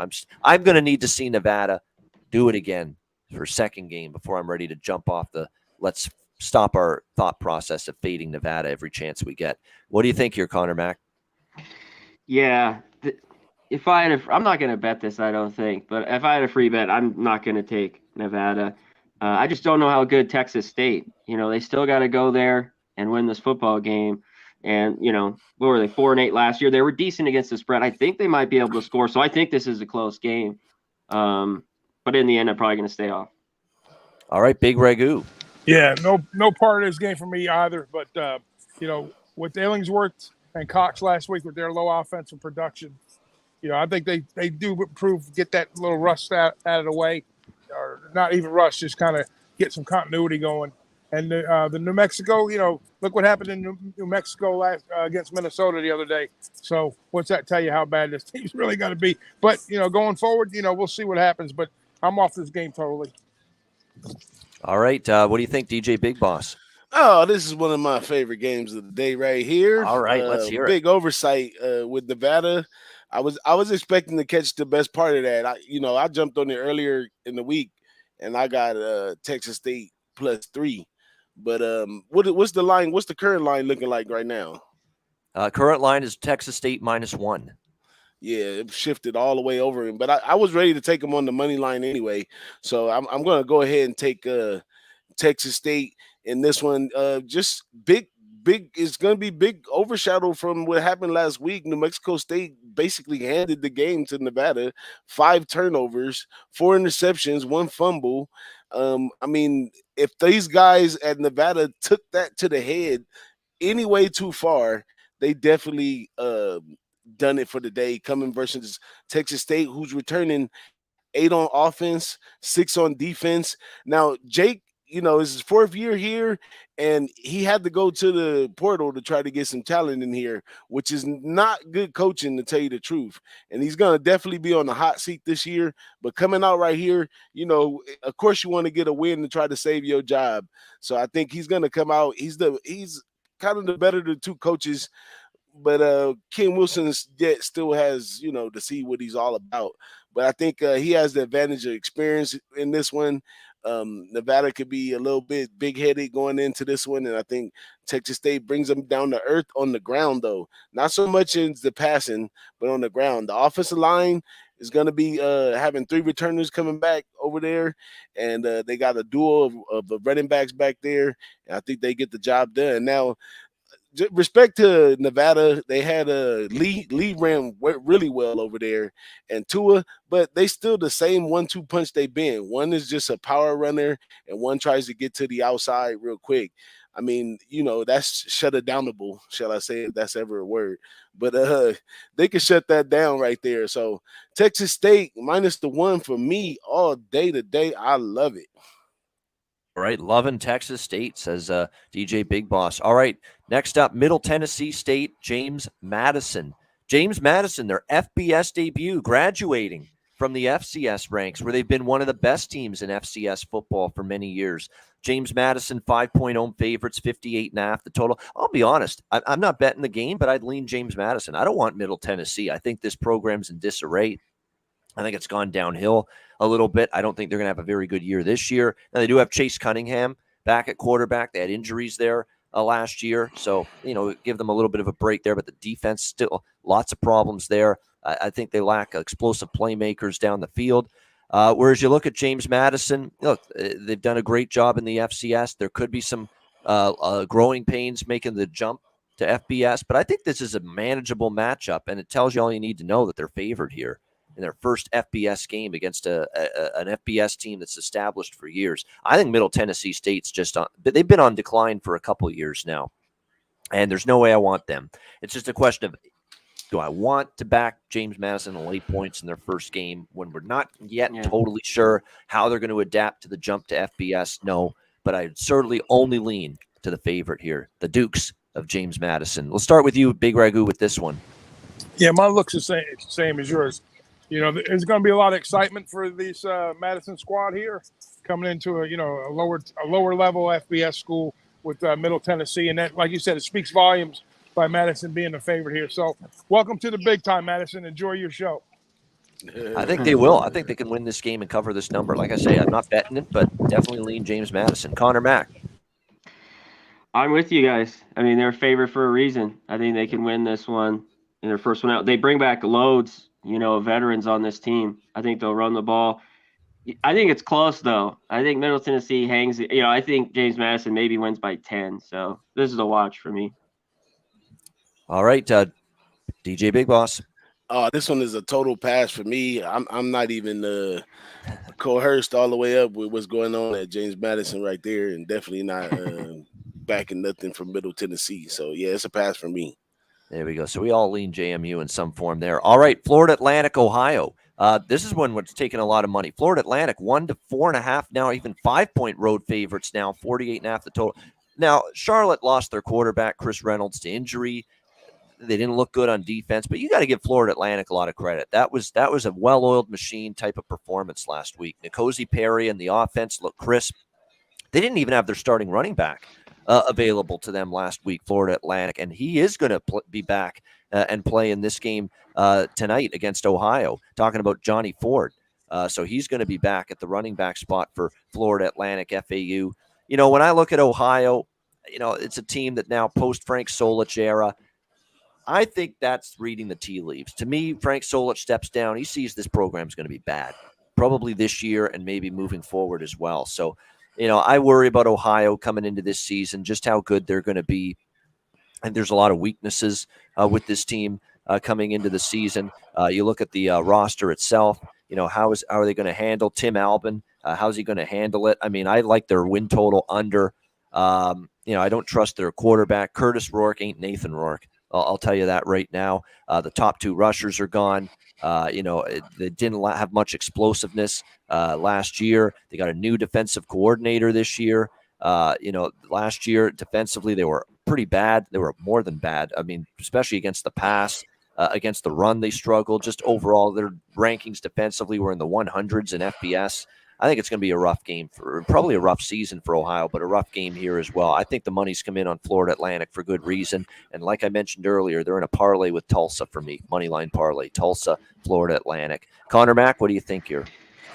I think that's a good way to look at it if you just want to drop this down. But I don't know what we get at Ohio here. This could be a long year. They weren't very good last year, just 3 wins. And I think if FAU wins and covers here, I think Perry, they have enough weapons to go in there and win by a touchdown, I believe. So I like it. All right, let's go to DJ Big Boss. What do you think here? I lean FAU. I was kind of watching from the side last week. Everybody kind of down FAU. I spoke up for them a little bit, but I think FAU can get off to a good start right here. I think they got enough motive to get the win today. All right, good stuff. All right, Big Ragoo's biggest fans are apparently getting too close, but go ahead, Big Ragoo. No, my wife's umbrella's getting ready to blow away over here in a second. But anyways, last year I hit FAU the first half. I liked what I'd seen, And I kind of think Taggart, I kind of heard some rumblings about the offense and what they want to accomplish this year. So I said, let me take a shot with them. And it paid off last week.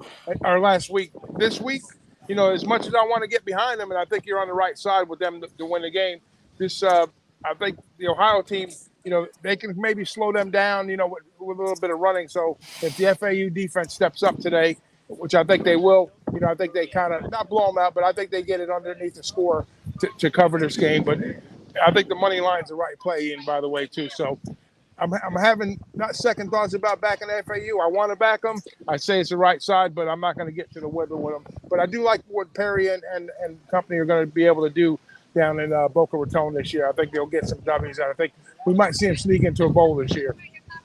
All right, it certainly was a good first impression for FAU last week. All right, Rice, USC laying a big number, 33-62 the total. I mean, I'm off this game entirely. I don't want Rice. This is actually one where if I had to make a wager on the side here, it would be USC or nothing. I don't want Rice. Rice is in that kind of disarray right now. Program on decline. Defense just completely fell off a cliff last year. What a horrendous defensive team it was a year ago. I think definitely Bloomgren's on the hot seat here for Rice. Wiley Green at quarterback. Not anything to write home about from the quarterback spot. I mean, there's just a lot of issues, a lot of problems right now with this team. We'll see if they can rebound, but it's not going to be easy. I mean, defense was absolutely horrible last year, and to be honest, the offense wasn't really all that much better. But Lincoln Riley, first game here at USC, brings his quarterback from Oklahoma, Caleb Williams, with him. Look, I mean, it's certainly continuity there. Certainly the much better team roster-wise, USC, but I'm not going to lay this number in week one. I'm just not. I'd lean USC, but going to be a pass for me. Conor Mac? Yeah, if I were to take SC, it'd be early in this one. Rice brings back some guys on both sides of the ball, but they're just horrific defensively. I just don't think they stop anyone. I do think they can score here, and even with the total at 62, I think this gets over. I think they could maybe get 2 to 3 scores, and SC gets in the mid-40s, maybe 50 here. Rice, every time they step up, though, they just eat it, They just get their ass whipped, so that's why I can't take the points in the end with them. So I lean over in this one. All right, Big Ragoo. Only look here is a USC team total over if you get to the window with that, and don't look at nothing else. Yeah, there you go. 47.5 or something like that, I think it is. Yep. All right, Big Boss. Hey, this is a true money-making day for the alumni and the school of USC today. They sold out all their season passes and all this stuff with Lincoln Riley coming over here. This money-making day today. SC wants to get back to the Pete Carroll days when they running the score up 56-6 and all that stuff. And this is going to be the debut right here. So if you're willing to lay the wood on this one. They only put it at 33 because they couldn't put it at 333. So go ahead. USC should run away with this one today and have some fun. It's an evening game. Everything's set up nicely for them. It's a hot day. It's an evening game. The whole thing's going to be packed. SC later points, easy money. All right, SC to roll, says DJ Big Boss. All right, speaking of rolling, we're rolling into a great game tonight. Utah, Florida. We've got Utah 1.5 down to 2.5 again. Point road favorites 51.5. I've talked about this game way too much, so I'm going to keep it brief. I like Utah. I believe in Utah, and Florida will be good. Billy Napier's a great hire. It's not going to be right away though. In the very first game of the season against a very quality opponent that's loaded in the trenches. Cam Rising at quarterback, the best quarterback Utah's had in a long time. Great coach in Kyle Whittingham. It's continuity. They've been, same coach for years. The systems are the same. Florida's learning new terminology, new systems, new coaches. It's going to be an adjustment. Florida's got talent. Their talent can match Utah. But I think in this spot, and Utah cross-country trip, I get it. The heat of Florida, maybe they melt under it in the second half especially. They get tired. But I think they can find a way, and I think there's a reason the Pac-12 team's favored over the SEC team here. I like Utah. Conor Mac? Yeah, we talked about this. I remember on Monday. I'm a huge Utah fan, and maybe the best thing that works out is this is week one. Like we mentioned the game, not 6 or 8 going to Florida, but I still think they have, problems. I just don't like them outside of Salt Lake, even though they are stacked. I think there's points here. I lean over and, I tell you to grab the 3 because there's no more. That's another problem. Just to have in your back pocket. But I think it's going to be difficult to go to the Swamp there. I know Florida has some issues, but I think this is a tough place to play at night. So I lean Florida here. All right, lean to Florida for Conor Mac. Big Ragoo. Yeah. All right. I'm going to be brief with this, real brief, because Connor hit one of the toughest places to play college football is in Gainesville, Florida. If this game was a noon game, I wouldn't even think about it. Whatever it was, I'd lay the price with Florida to take the money line. But it's a mid-afternoon game, so that kind of changes things up Actually, a little bit. Night game. It's a night? All right, even better. But that's better for Utah. So, but I don't know. Every time I seem to get to the windows with the Gators, they kind of dip in my back pocket just a little bit. But, I mean, this is a game that I talked on with DJ earlier in the week, and I still like Florida in the spot. I think it's a great – either one of these teams, like if Florida wants to get back and turn the corner, even though it's the first season with Napier, they got something to prove, and Utah definitely has a lot more to prove in this spot here. So, I mean, the pressure's all on Utah.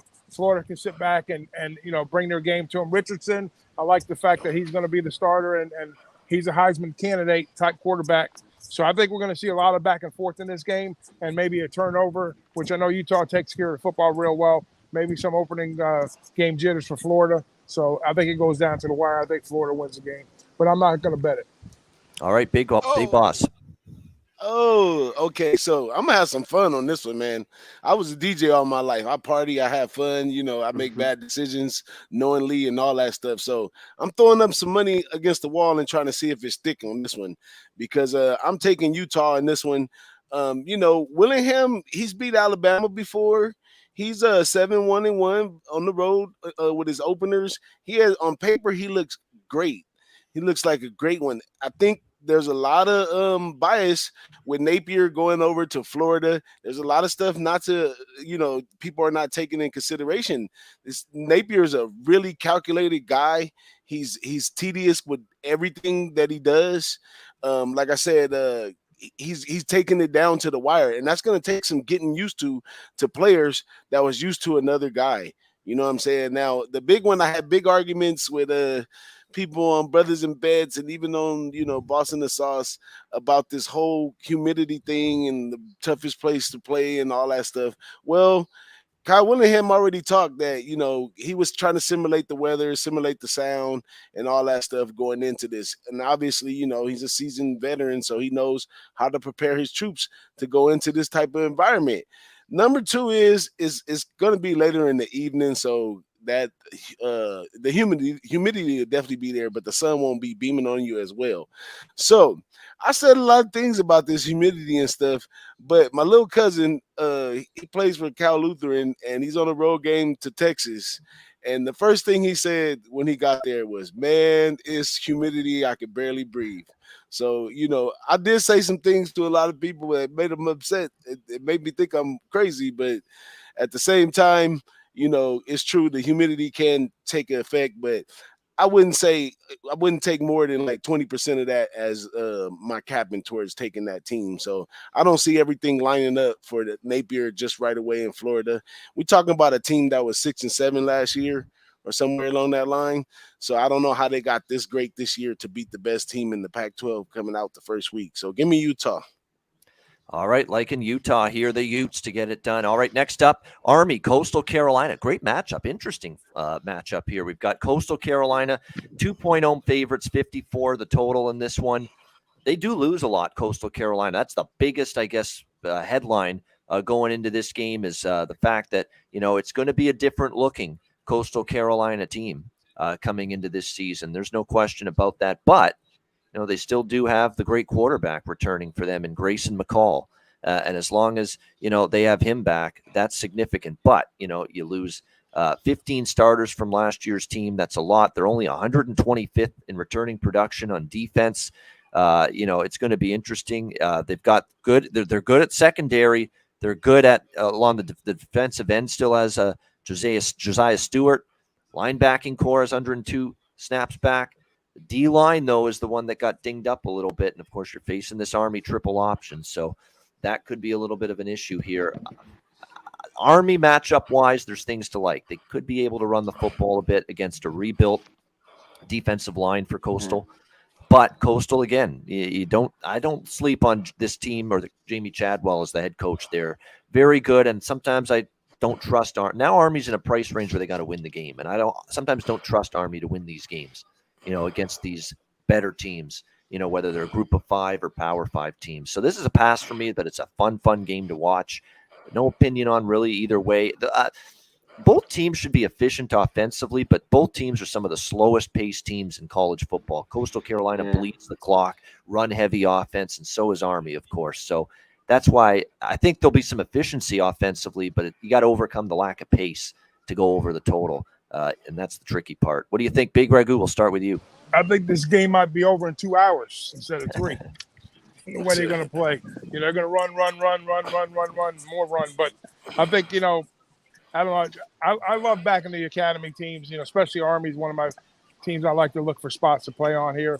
And this is not one of them, unfortunately, because I think Coastal kind of matches up. I think Army will be able to move the ball. I think both teams will. But Army's usually pretty efficient on third down on both sides of the ball, so that might be the difference in this game for them. But I think Vegas has done a great job with the number here on the total and the side here. So I'm going to lay off of this game totally. I'm just going to probably peek in on it and see what's going on. Maybe a live bet, possibly. Definitely. All right, DJ Big Boss. And I really like Grayson McCall. Won a lot of money with Coastal 2 years ago, but even in that, and we predicted for last year that a lot of those games were close and all that good stuff. So I think Coastal Carolina overall is simmering down as well, just like UTEP and UTSA. They're going to simmer down a little bit, and I think Army and what they do over there may be a little bit too much for Coastal, but I'm not getting into the window with it. All right, Conor Mac. Yeah, I don't think I looked at this game a ton the last few days, especially last night.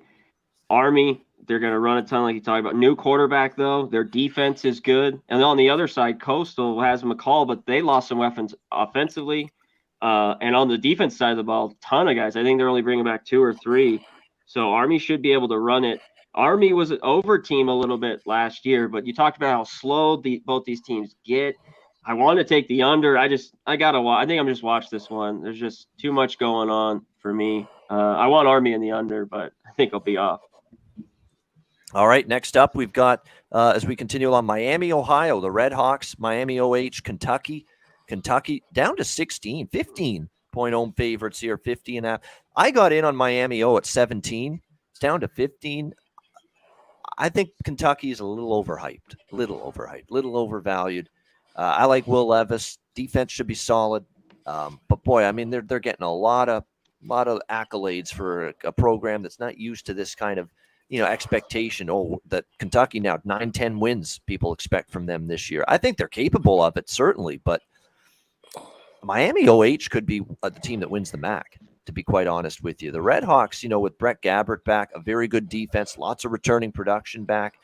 Be careful. And look, the one concern is I like Miami OH weeks ago, and now we're starting to see the MAC look kind of shaky here in the first few days. So maybe that's troubling if you like Miami OH, seeing the MAC really struggle the last few days. But I thought there was some value in the number. You got an experienced quarterback back. I took the points here with the Red Hawks here and fading the little bit of the Kentucky hype early in the season here. And Kentucky long-term under Stoops, and even before he got here, they've not been good as bigger double-digit favorites. They've struggled in this kind of point spread role. So small play here, Miami O for me here. What do you think, Conor Mac? This was one game that was a dead pass for me. Shout out to my guy, Dart Thrower there. I don't have one. As you know, I don't really have best bets, but we'll get to it at the end. And I need a Budweiser. I think I know who you are. But yeah, this is a dead pass for me. I think Kentucky can cover the number. I'm just not going to lay it. All right, Big Ragoo. I'm going to look at a different kind of cover the number, the over. I think even though it's SEC play for the Redbirds, I think they can still generate some offense and make enough big plays and put some points on the board. I would look towards maybe a Miami team total over and a full game over here. All right, liking points here, and the number's certainly gone that way, 49 up to 54 with the total. DJ, what do you think? Definitely a game I'm going to pass on, but to all my to the SEC Nation. This is a part right here where you're supposed to shine. This Kentucky team, when we did the preview on them, we seen them as one of the teams that could peak up in the top 5 in the SEC. They headed out, got things going in the right direction, and that absolutely, that's why the line is where it is. But I think the books kind of hit it right on the nail to make it a good game to pass on, though. All right, next up we've got Liberty. There we go. First time this season we had to do it. Liberty Southern Miss. I won't do it every week, though. That'll get people's nerves quickly. We got Liberty here, road favorites in this game, 3.5, 49.5. I'm on Southern Miss plus the points. I think they could actually win outright. I think Southern Miss could be one of the most improved teams this year simply because of all the injuries they had last year. They finished the season with a running back playing quarterback for them. They were just gutted with injuries, decimated with all kinds of injuries. There's the quarterback back this year. They've got all their quarterbacks that were banged up last year returning for them. I think the defense will be one of the much improved units. They bring back a lot from it last year. And really the defense held together pretty good for Southern Miss. That was a rough season for them. Defense did all they could to hang in, but they got Ty Keys back, number 1 quarterback. All the other quarterbacks that got hurt too, they're giving them all of a sudden some depth. And I ain't laying 3.5 points with a Liberty team. Loses Malik Willis, loses some defensive talent, loses some playmakers, and now you go to Charlie Brewer at quarterback. The Charlie Brewer that couldn't do a thing for Utah. He started to pout, and he just took his ball and went home. Wanted out of Utah because he couldn't play there. I'm not laying points with that guy. Not a chance am I doing that. So I think Southern Miss is improved, and I think Liberty is going to decline a little bit, take a step back. So put the two together. Give me the Eagles here. Golden Eagles plus the points. What do you think, Conor Mac? I don't want nothing to do with this game. No Willis, like you talked about, and yeah, not a Brewer fan. I see Ian. I think he'll do all right. At the beginning of the season with Utah last year. Yeah, it was bad. I still think Liberty could win the game. No way do I want to lay these points at all. I think Southern Miss can be a little bit better. They showed some improvement. They got to run the ball, and maybe that'll keep them in this ball game or even win it. All right, Big Ragoo. Yeah, if they're going to run the ball, Frank Gore Jr. is going to have to do some damage here. But like you said, Brewer, he's been around, kept the suitcase packed pretty often and landed up with Freeze up at Liberty. So we'll see what happens in this spot for them, man. I'm not. I got to see a little bit more. Obviously it's first out for both teams, but Southern Miss, it'd have to be a Southern Miss or pass here because Liberty's got more to prove, I think, than Southern Miss does in this spot. So I think Southern Miss is after the upset here. All right, DJ Big Boss. Pass for me as well. I'm not studied up on the independents for sure, and didn't get that far down into the Sun Belt. So I'm not all the way up to date on what these two teams are capable of. But we'll let the numbers read it as we go into the season, and we'll take it from there. All right, UMass Tulane. We've got them 28-point favorites, 59 the total. I like Tulane here. I'm going to lay the points. UMass didn't know who their starting quarterback was going to be. They had 5 quarterbacks, all 5 of them on the starting quarterback depth chart, and the other day, and that's that they have no clue where they're going to go for quarterback, which tells me nobody stood out in camp. That's what that tells me. Still a team that was horrible defensively last year. And Tulane's going to be another team that's one of the most improved teams. They had a tough year. They had some injuries, lost a lot of close games. Michael Pratt is back at quarterback. That defense should be much improved. They bring back a lot from that group. I like Willie Fritz. He's a good coach. They lost a lot of close games. You watch that team be a lot better. And I think they put one on UMass today. I'm laying it with Tulane, 28 minus 28. Conor Mac. Yeah, Tulane wins here, but I'm not going to lay it with the 28.5. But get it. Hope you win today. All right, Big Ragoo. Yeah, I like the look, Ian. I think you're 100% right about the Tulane matchup, especially coming up against UMass. I think this game gets out of control pretty quick. I'm going to get to the window first half and full game with Tulane. There it is, the old Ian Cameron special, the first half full game split right there for Tulane for our guy, Big Ragoo. All right, DJ Big Boss. If I were to play this game, I had to roll with Tulane with the green wave, or what is it, the mean green? One of them two. But, yeah, I'd go Tulane or pass. Notre Dame, Ohio State. Here we go. The Chris Fowler, Kirk Herbstreit game, the special tonight on ABC. We've got Ohio State, actually Ohio State down to 16.5-point favorites. So finally we've seen some buybacks, some money on Notre Dame here, 59 the total. I really prefer team total over for the Buckeyes and the full game over rather than laying the points. That's the way I'm probably going to approach it. I mean, the Notre Dame defense has already suffered some injuries in camp. They got to deal with Jackson Smith and Jigba, Travion Henderson, CJ Stroud, this loaded offensive line. I mean, that's going to be a tough ask in Columbus for them to slow them down. And Tyler Buchner, this is where we're going to find out how much better Ohio State's defense is. That's what held them back last year. They bring in Jim Knowles. Great hire. Great job as DC at Oklahoma State under Mike Gundy. That's why that defense was so good last year. A big part of that was Jim Knowles. Now he comes here to fix this Ohio State defense. If Ohio State's defense is even just good, it doesn't have to be great. If it's just good, man, they're going to win a lot of games. They're going to be right there for the national championship right at the end, a chance to win it. But that offense is just going to be so dynamite and explosive and dynamic to stop. So I'd lean over the total full game and specifically the Buckeye team total over, because I don't know if I want to trust Buchner and the Notre Dame offense against what could be a better Ohio State defense. It's a lot of points because you think, hey, Notre Dame's capable. They love Marcus Freeman. They're going to play hard for him, but I don't like the injury situation. Don't like it at all, what's happened here for the Irish. What do you think, Big Ragoo? Well, Strauss and the Jigba is going to be the tandem to watch all season long, putting up Heisman-type numbers. And, the question marks, like you said, with Knowles coming over from Oak State to kind of shore up that defense. I think it was still talented. They just weren't able to put it together on the field, so maybe the new look will help them out. And they get a tough ask coming up against a Notre Dame that's going to come out fired up to play, this game. I know overall Ohio State leads the series 4-2, but the number's tough. Maybe like you said, your look on team total, but I don't have a play on either side here. Yep, definitely. And you're right. Marcus Freeman brought up the point spread. So, the disrespect angle, but you got to have the talent, the ability, and the performance to do something about it. We'll see if they do. DJ Big Boss, Notre Dame, what do you think of their chances? You love that team. What do you think?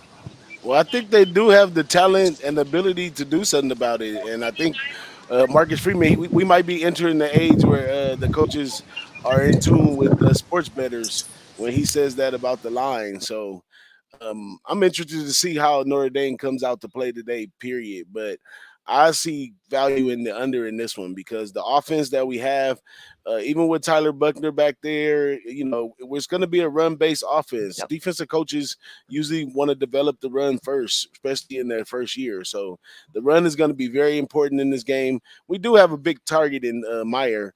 So in, third down situations, we can convert those and make it a game. I like Notre Dame plus the points as well, but I think I'm going to go heavy on the underside. That number is just too big. Notre Dame don't really run major games up that high. Even though Ohio State does have the ability to run the score up, I don't think they run them up on us. I think both coaches play a chess match, at least in the first half. If it does get blown out of proportion, it'll probably be somewhere in the second half. But I'm leaning towards the first half under and full game under, and give me those points with my favorite team, Notre Dame. There it is, Notre Dame and the under, early especially for DJ Big Boss. All right, Conor Mac. This game's just a watch for me. These big games this first week, I don't want. You mentioned it, Ian, which I keep remembering is Ohio State's defense.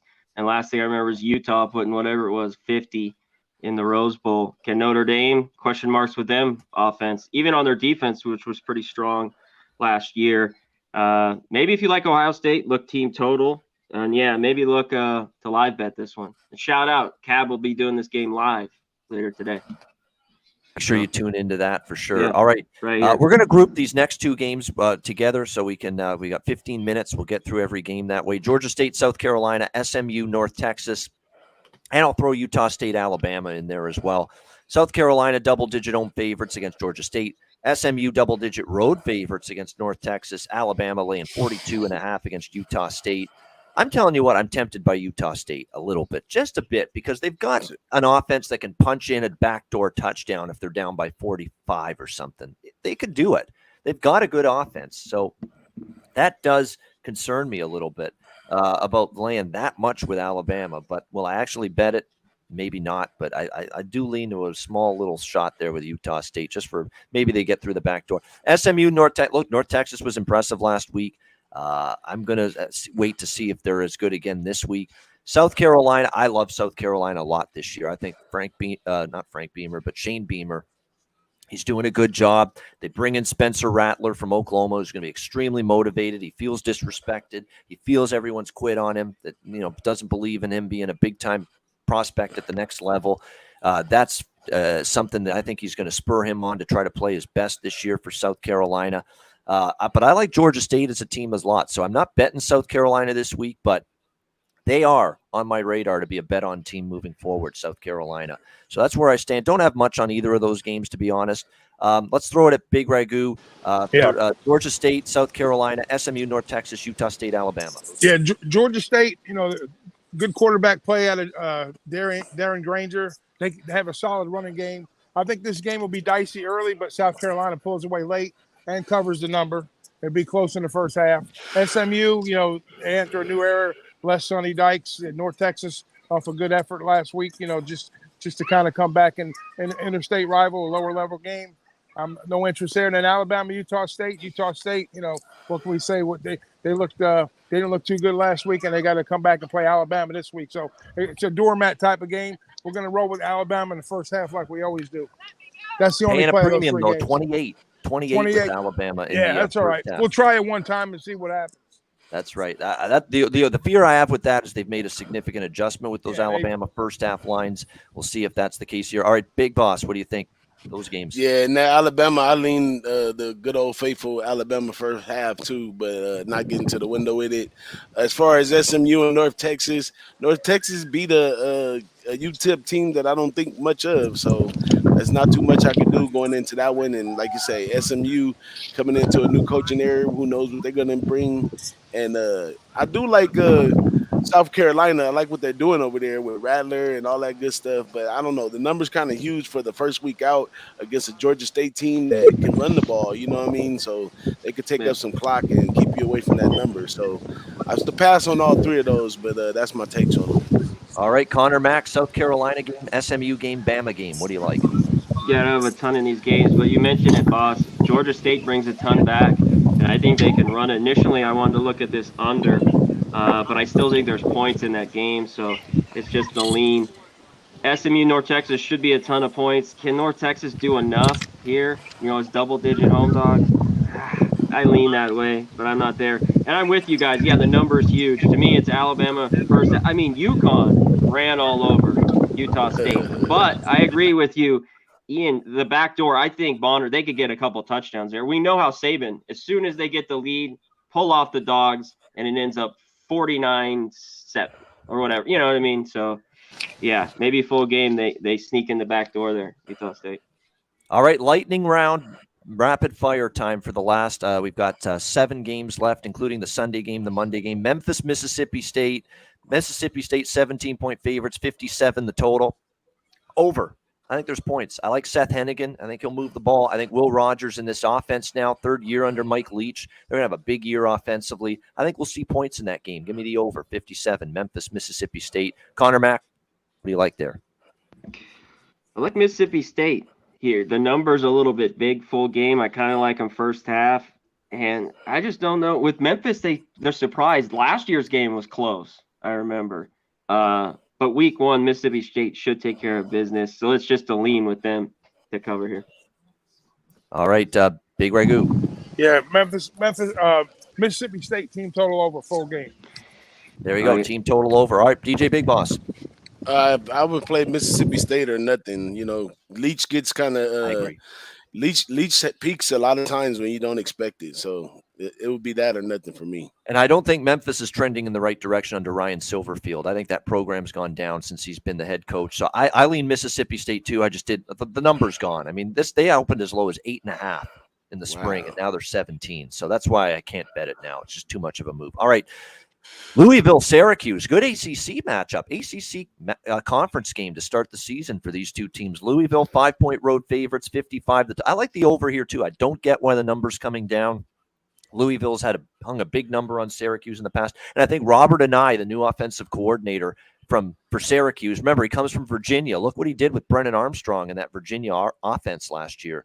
I think he's going to, and like the offensive line's at least a little bit better after some bad years for Syracuse. I think that's going to help Schrader, the quarterback. They've got a few more playmakers. I think the game goes over the total. I don't have anything on the side, but I know I'd be reluctant to bet Syracuse because Louisville's dummied them, the last couple of years. What do you think here? Let's start with DJ, Big Boss here with this one, Louisville, Syracuse.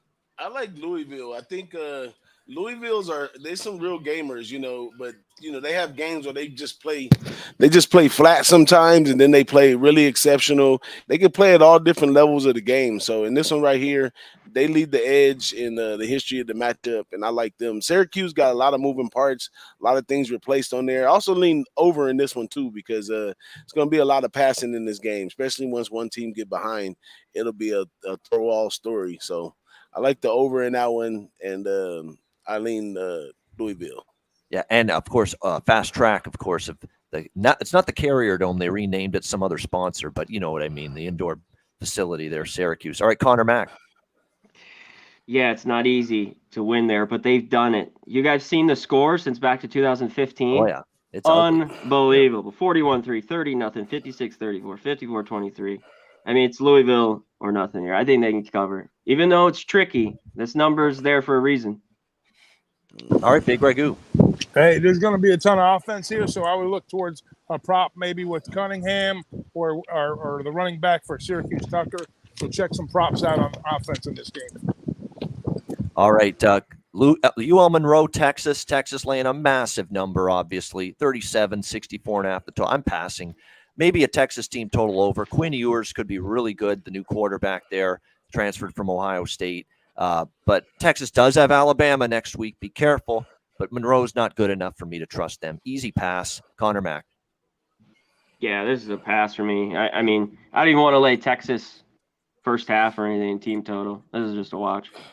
All right, Big Ragoo. Same difference. This is another Oklahoma/USC type game. Over the total, one-sided team, lopsided game. So that's a pass. All right, Big Boss.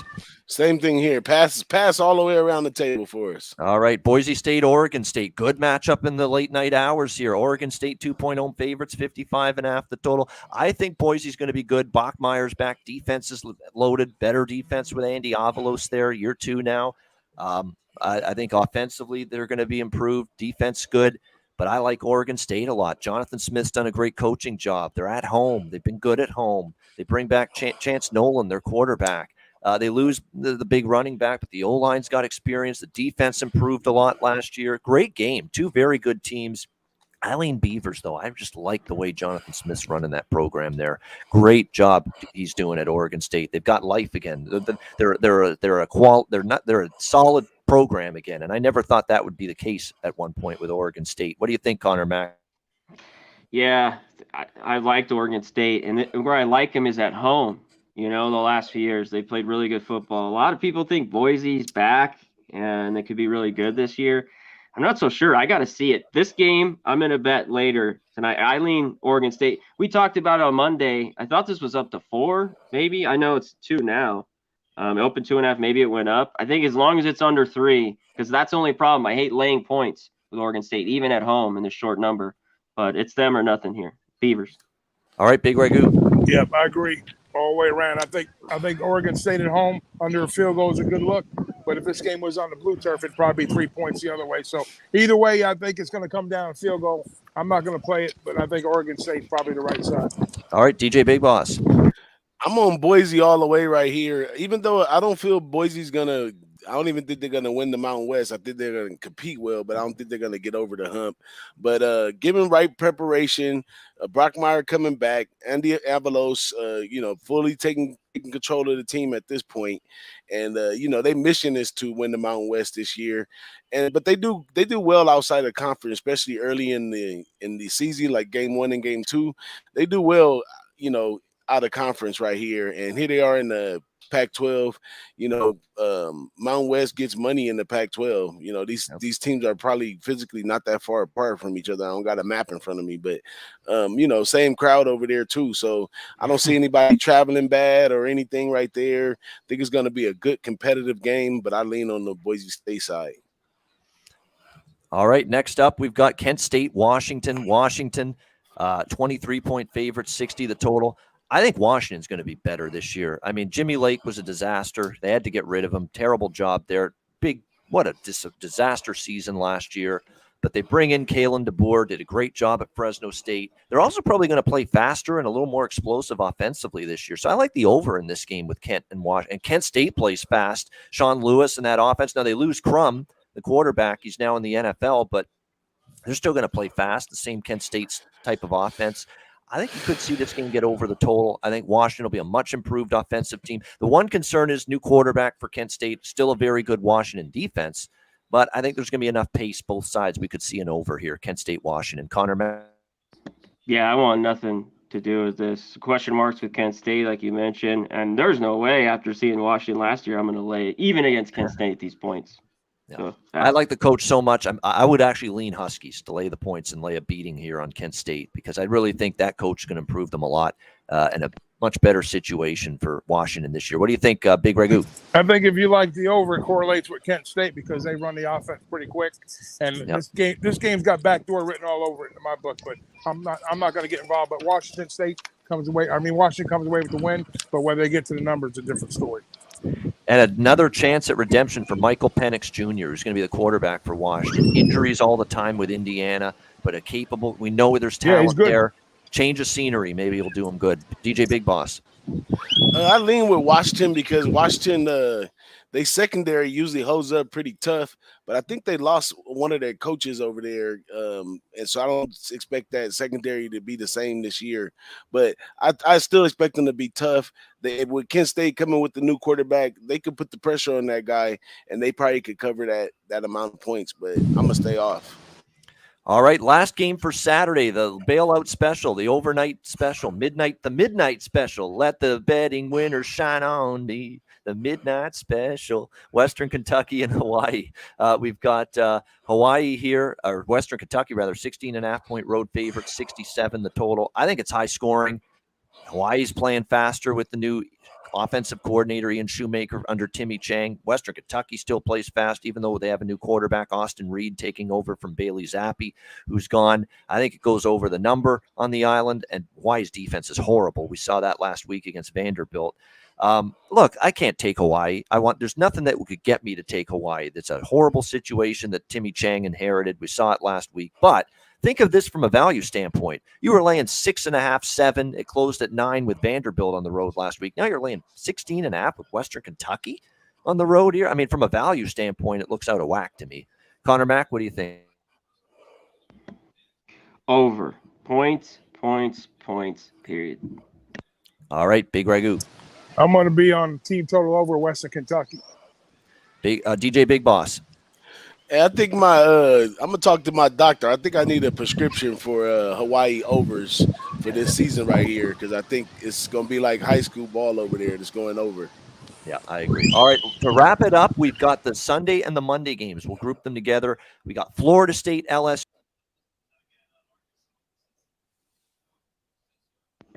You guys here? Here. Looking forward to these two games, Florida State, LSU, and Clemson, Georgia Tech. We've got LSU 3-point favorites. This one's going to be at the Mercedes-Benz Superdome, Caesar Superdome, I should say now, in New Orleans. 50 the total. And then Clemson, Georgia Tech, home game for Georgia Tech. 23-point road favorites, Clemson, 51 the total. I'm going to be a man on an island. There's a lot of people that like LSU in that game Sunday night. I bet 3.5 with Florida State. I like Florida State. I think they're improved. I think Jordan Travis back. I think the defense is going to be really potentially quite good for Florida State. The best Mike Norvell's had there. And I really think this Florida State team is going to be improved this year. And look, LSU probably has the better roster, better talent. I get it, but I need to see it first game. Brian Kelly, see it all mesh together. Jaden Daniels, the Arizona State transfer, is probably going to be the quarterback for LSU. I need to see it all mesh. I lean Florida State there, and I already laid it with Clemson. I got minus 21. I would still lay it. I think they're going to absolutely just destroy Georgia Tech.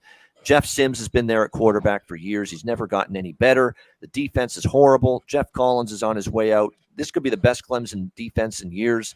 The defensive line's loaded, and I think DJ Uiagalelei is going to have a huge bounce-back year. He heard it from everybody how bad he was, how bad the offense was last year.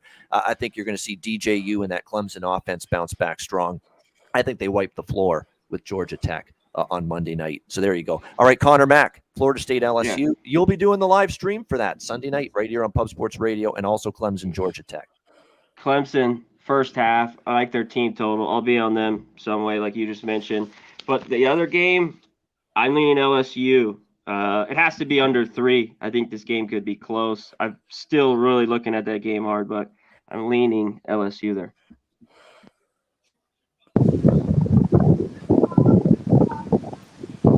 You muted? Go ahead, Ragoo. Oh, hey, can you hear me? Yeah. Okay. All right. So, anyways, LSU game, Florida State. Okay. Basically, I liked what I seen against Duquesne. Just more of a production type game for them. Defensively, FSU was solid all last year. That kept them in most of their games. A lot of close games that they lost by 3 points. Here comes another one on board. Last time they played Kelly, they lost in overtime by 3. So I think points are going to be at a premium here. I think we'll see a defensive game. And I'm taking the points with FSU, and I'm going to sprinkle a little bit too. So this could be a make or break, not a season game, but going forward, a lot of momentum carrying over for FSU if they come away with a win here. And Clemson, Georgia Tech, Big Ragoo. Oh, yeah, Clemson, Georgia Tech, yeah. Clemson first half on the side. Clemson first half, right in line with Conor Mac, and I like them full game. DJ Big Boss, Florida State, LSU, Clemson, Georgia Tech. Well, I like with Brian Kelly's approach to this game right here. Well, not really approach to the game, but approach to this team, because he's basically taken the best leaders and the best players from last year, just one in each unit, one linebacker, one DB, and he's added them with a bunch of transfer talent and new talent, which it could be sensible when he's adapting a new offense, new defense, and new coaches over into the system. So I think that he gets out on. I'm not sold on Florida State at all at this point. You're gonna have to play a couple weeks before I'm sold on that. But I think if the SEC train is rolling and they got the talent and the players, then they outclass these guys right here, and they get home with the victory right there. So I like LSU in that one. And Clemson, Georgia Tech, that's kind of a rivalry, that goes kind of not a big one, but, something I want to stay away from, especially with all those points. But I like what Big Ragoo was saying about the first half.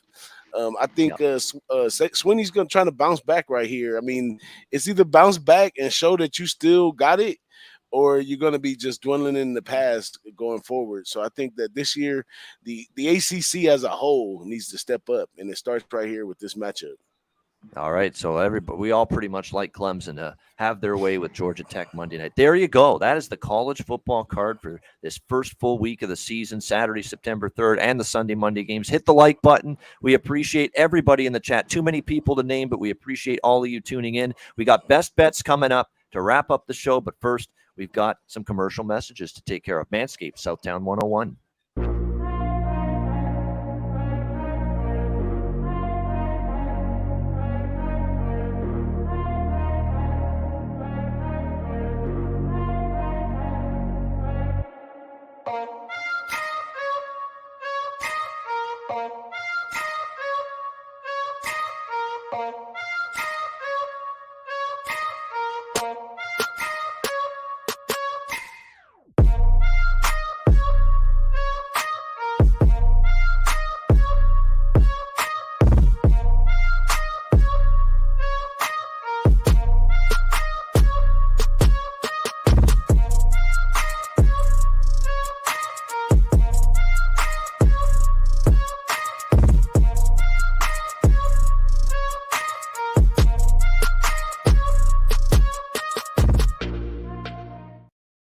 All right, Southtown 101. When you're in San Antonio, Texas, stop in. Great food, drinks, live music, DJs, karaoke, Manscaped, promo code Pub Sports. Check them out. Best bets to wrap it up. Let's start with Conor Mac. What do you got for best bet? Shout out to the chat. You guys liked FAU, right? Money line, Ian? Yeah, I've got them in a parlay with Tulsa. Yep. Okay. Yeah, I'll just shout out some of these guys, what they had here in the chat. The 9 o'clock games are off. So I'm going to a game where all the money's on the over, Cincinnati and Arkansas. Give me the under 54. There's 53.5, but there's 54s under in that football game. There we go. Cincinnati, Arkansas, one of the better games today. Under 54, best bet for Conor Mac. Big Ragoo from the beautiful beaches of Florida, best bet. Daytona Beach, all the money's washing the shore with the games I'm giving you guys today. So watch them come in. And there's a rocket going to go up in a couple hours. I'll look down south a little bit, about an hour from here. But anyways, the best bet for me is going to be BYU taking care of business in Tampa. The men come to town and roll over the boys. Take BYU, lay the wood. All right, lay the wood. BYU -11 against South Florida. Best bet for Big Ragoo. DJ Big Boss, best bet. Hey, put some respect in Luke Fickle's name. Give me them 6 points. I'm taking the Cincinnati Bearcats. Let's go. There you go. Cincinnati plus the points against Arkansas for DJ Big Boss, best bet. And my best bet for this Saturday card, there's a lot to go with here, lots to choose from. I'm going to go with Memphis, Mississippi State, over 57. I think we see points in that game. Two good quarterbacks, Hennigan and Rodgers, and I think both of them are going to have solid years. I still have questions about Memphis's defense, which is the same every year. And Mississippi State, we know sometimes they can give up some big plays. So Memphis, Mississippi State, over 57 for my best bet here for this Saturday card. That's a wrap for the Saturday College Football Pub Hub show. Remember, we've got the live stream, Notre Dame, Ohio State tonight with Dabby Cab. We've got UFC live stream for the Paris fight card today as well. We've got Conor Mac hosting the Florida State LSU live stream on Sunday night. Lots going on here on Pub Sports Radio this weekend. Make sure you tune in for all of it. Monday hitting the books. I will not be here. I'll be at the CFL Labor Day Classic in Hamilton. Someone's filling in for me. We don't know who with Conor Mac Monday, but we'll determine that. Thanks to everyone for tuning in. Conor Mac, Big Ragoo, DJ Big Boss. I'm Ian Cameron. Let's have a great Saturday. Enjoy the games and good luck. And we'll see you again next Saturday for another edition of the College Football Pub Up right here on Pub Sports Radio. Go Noles.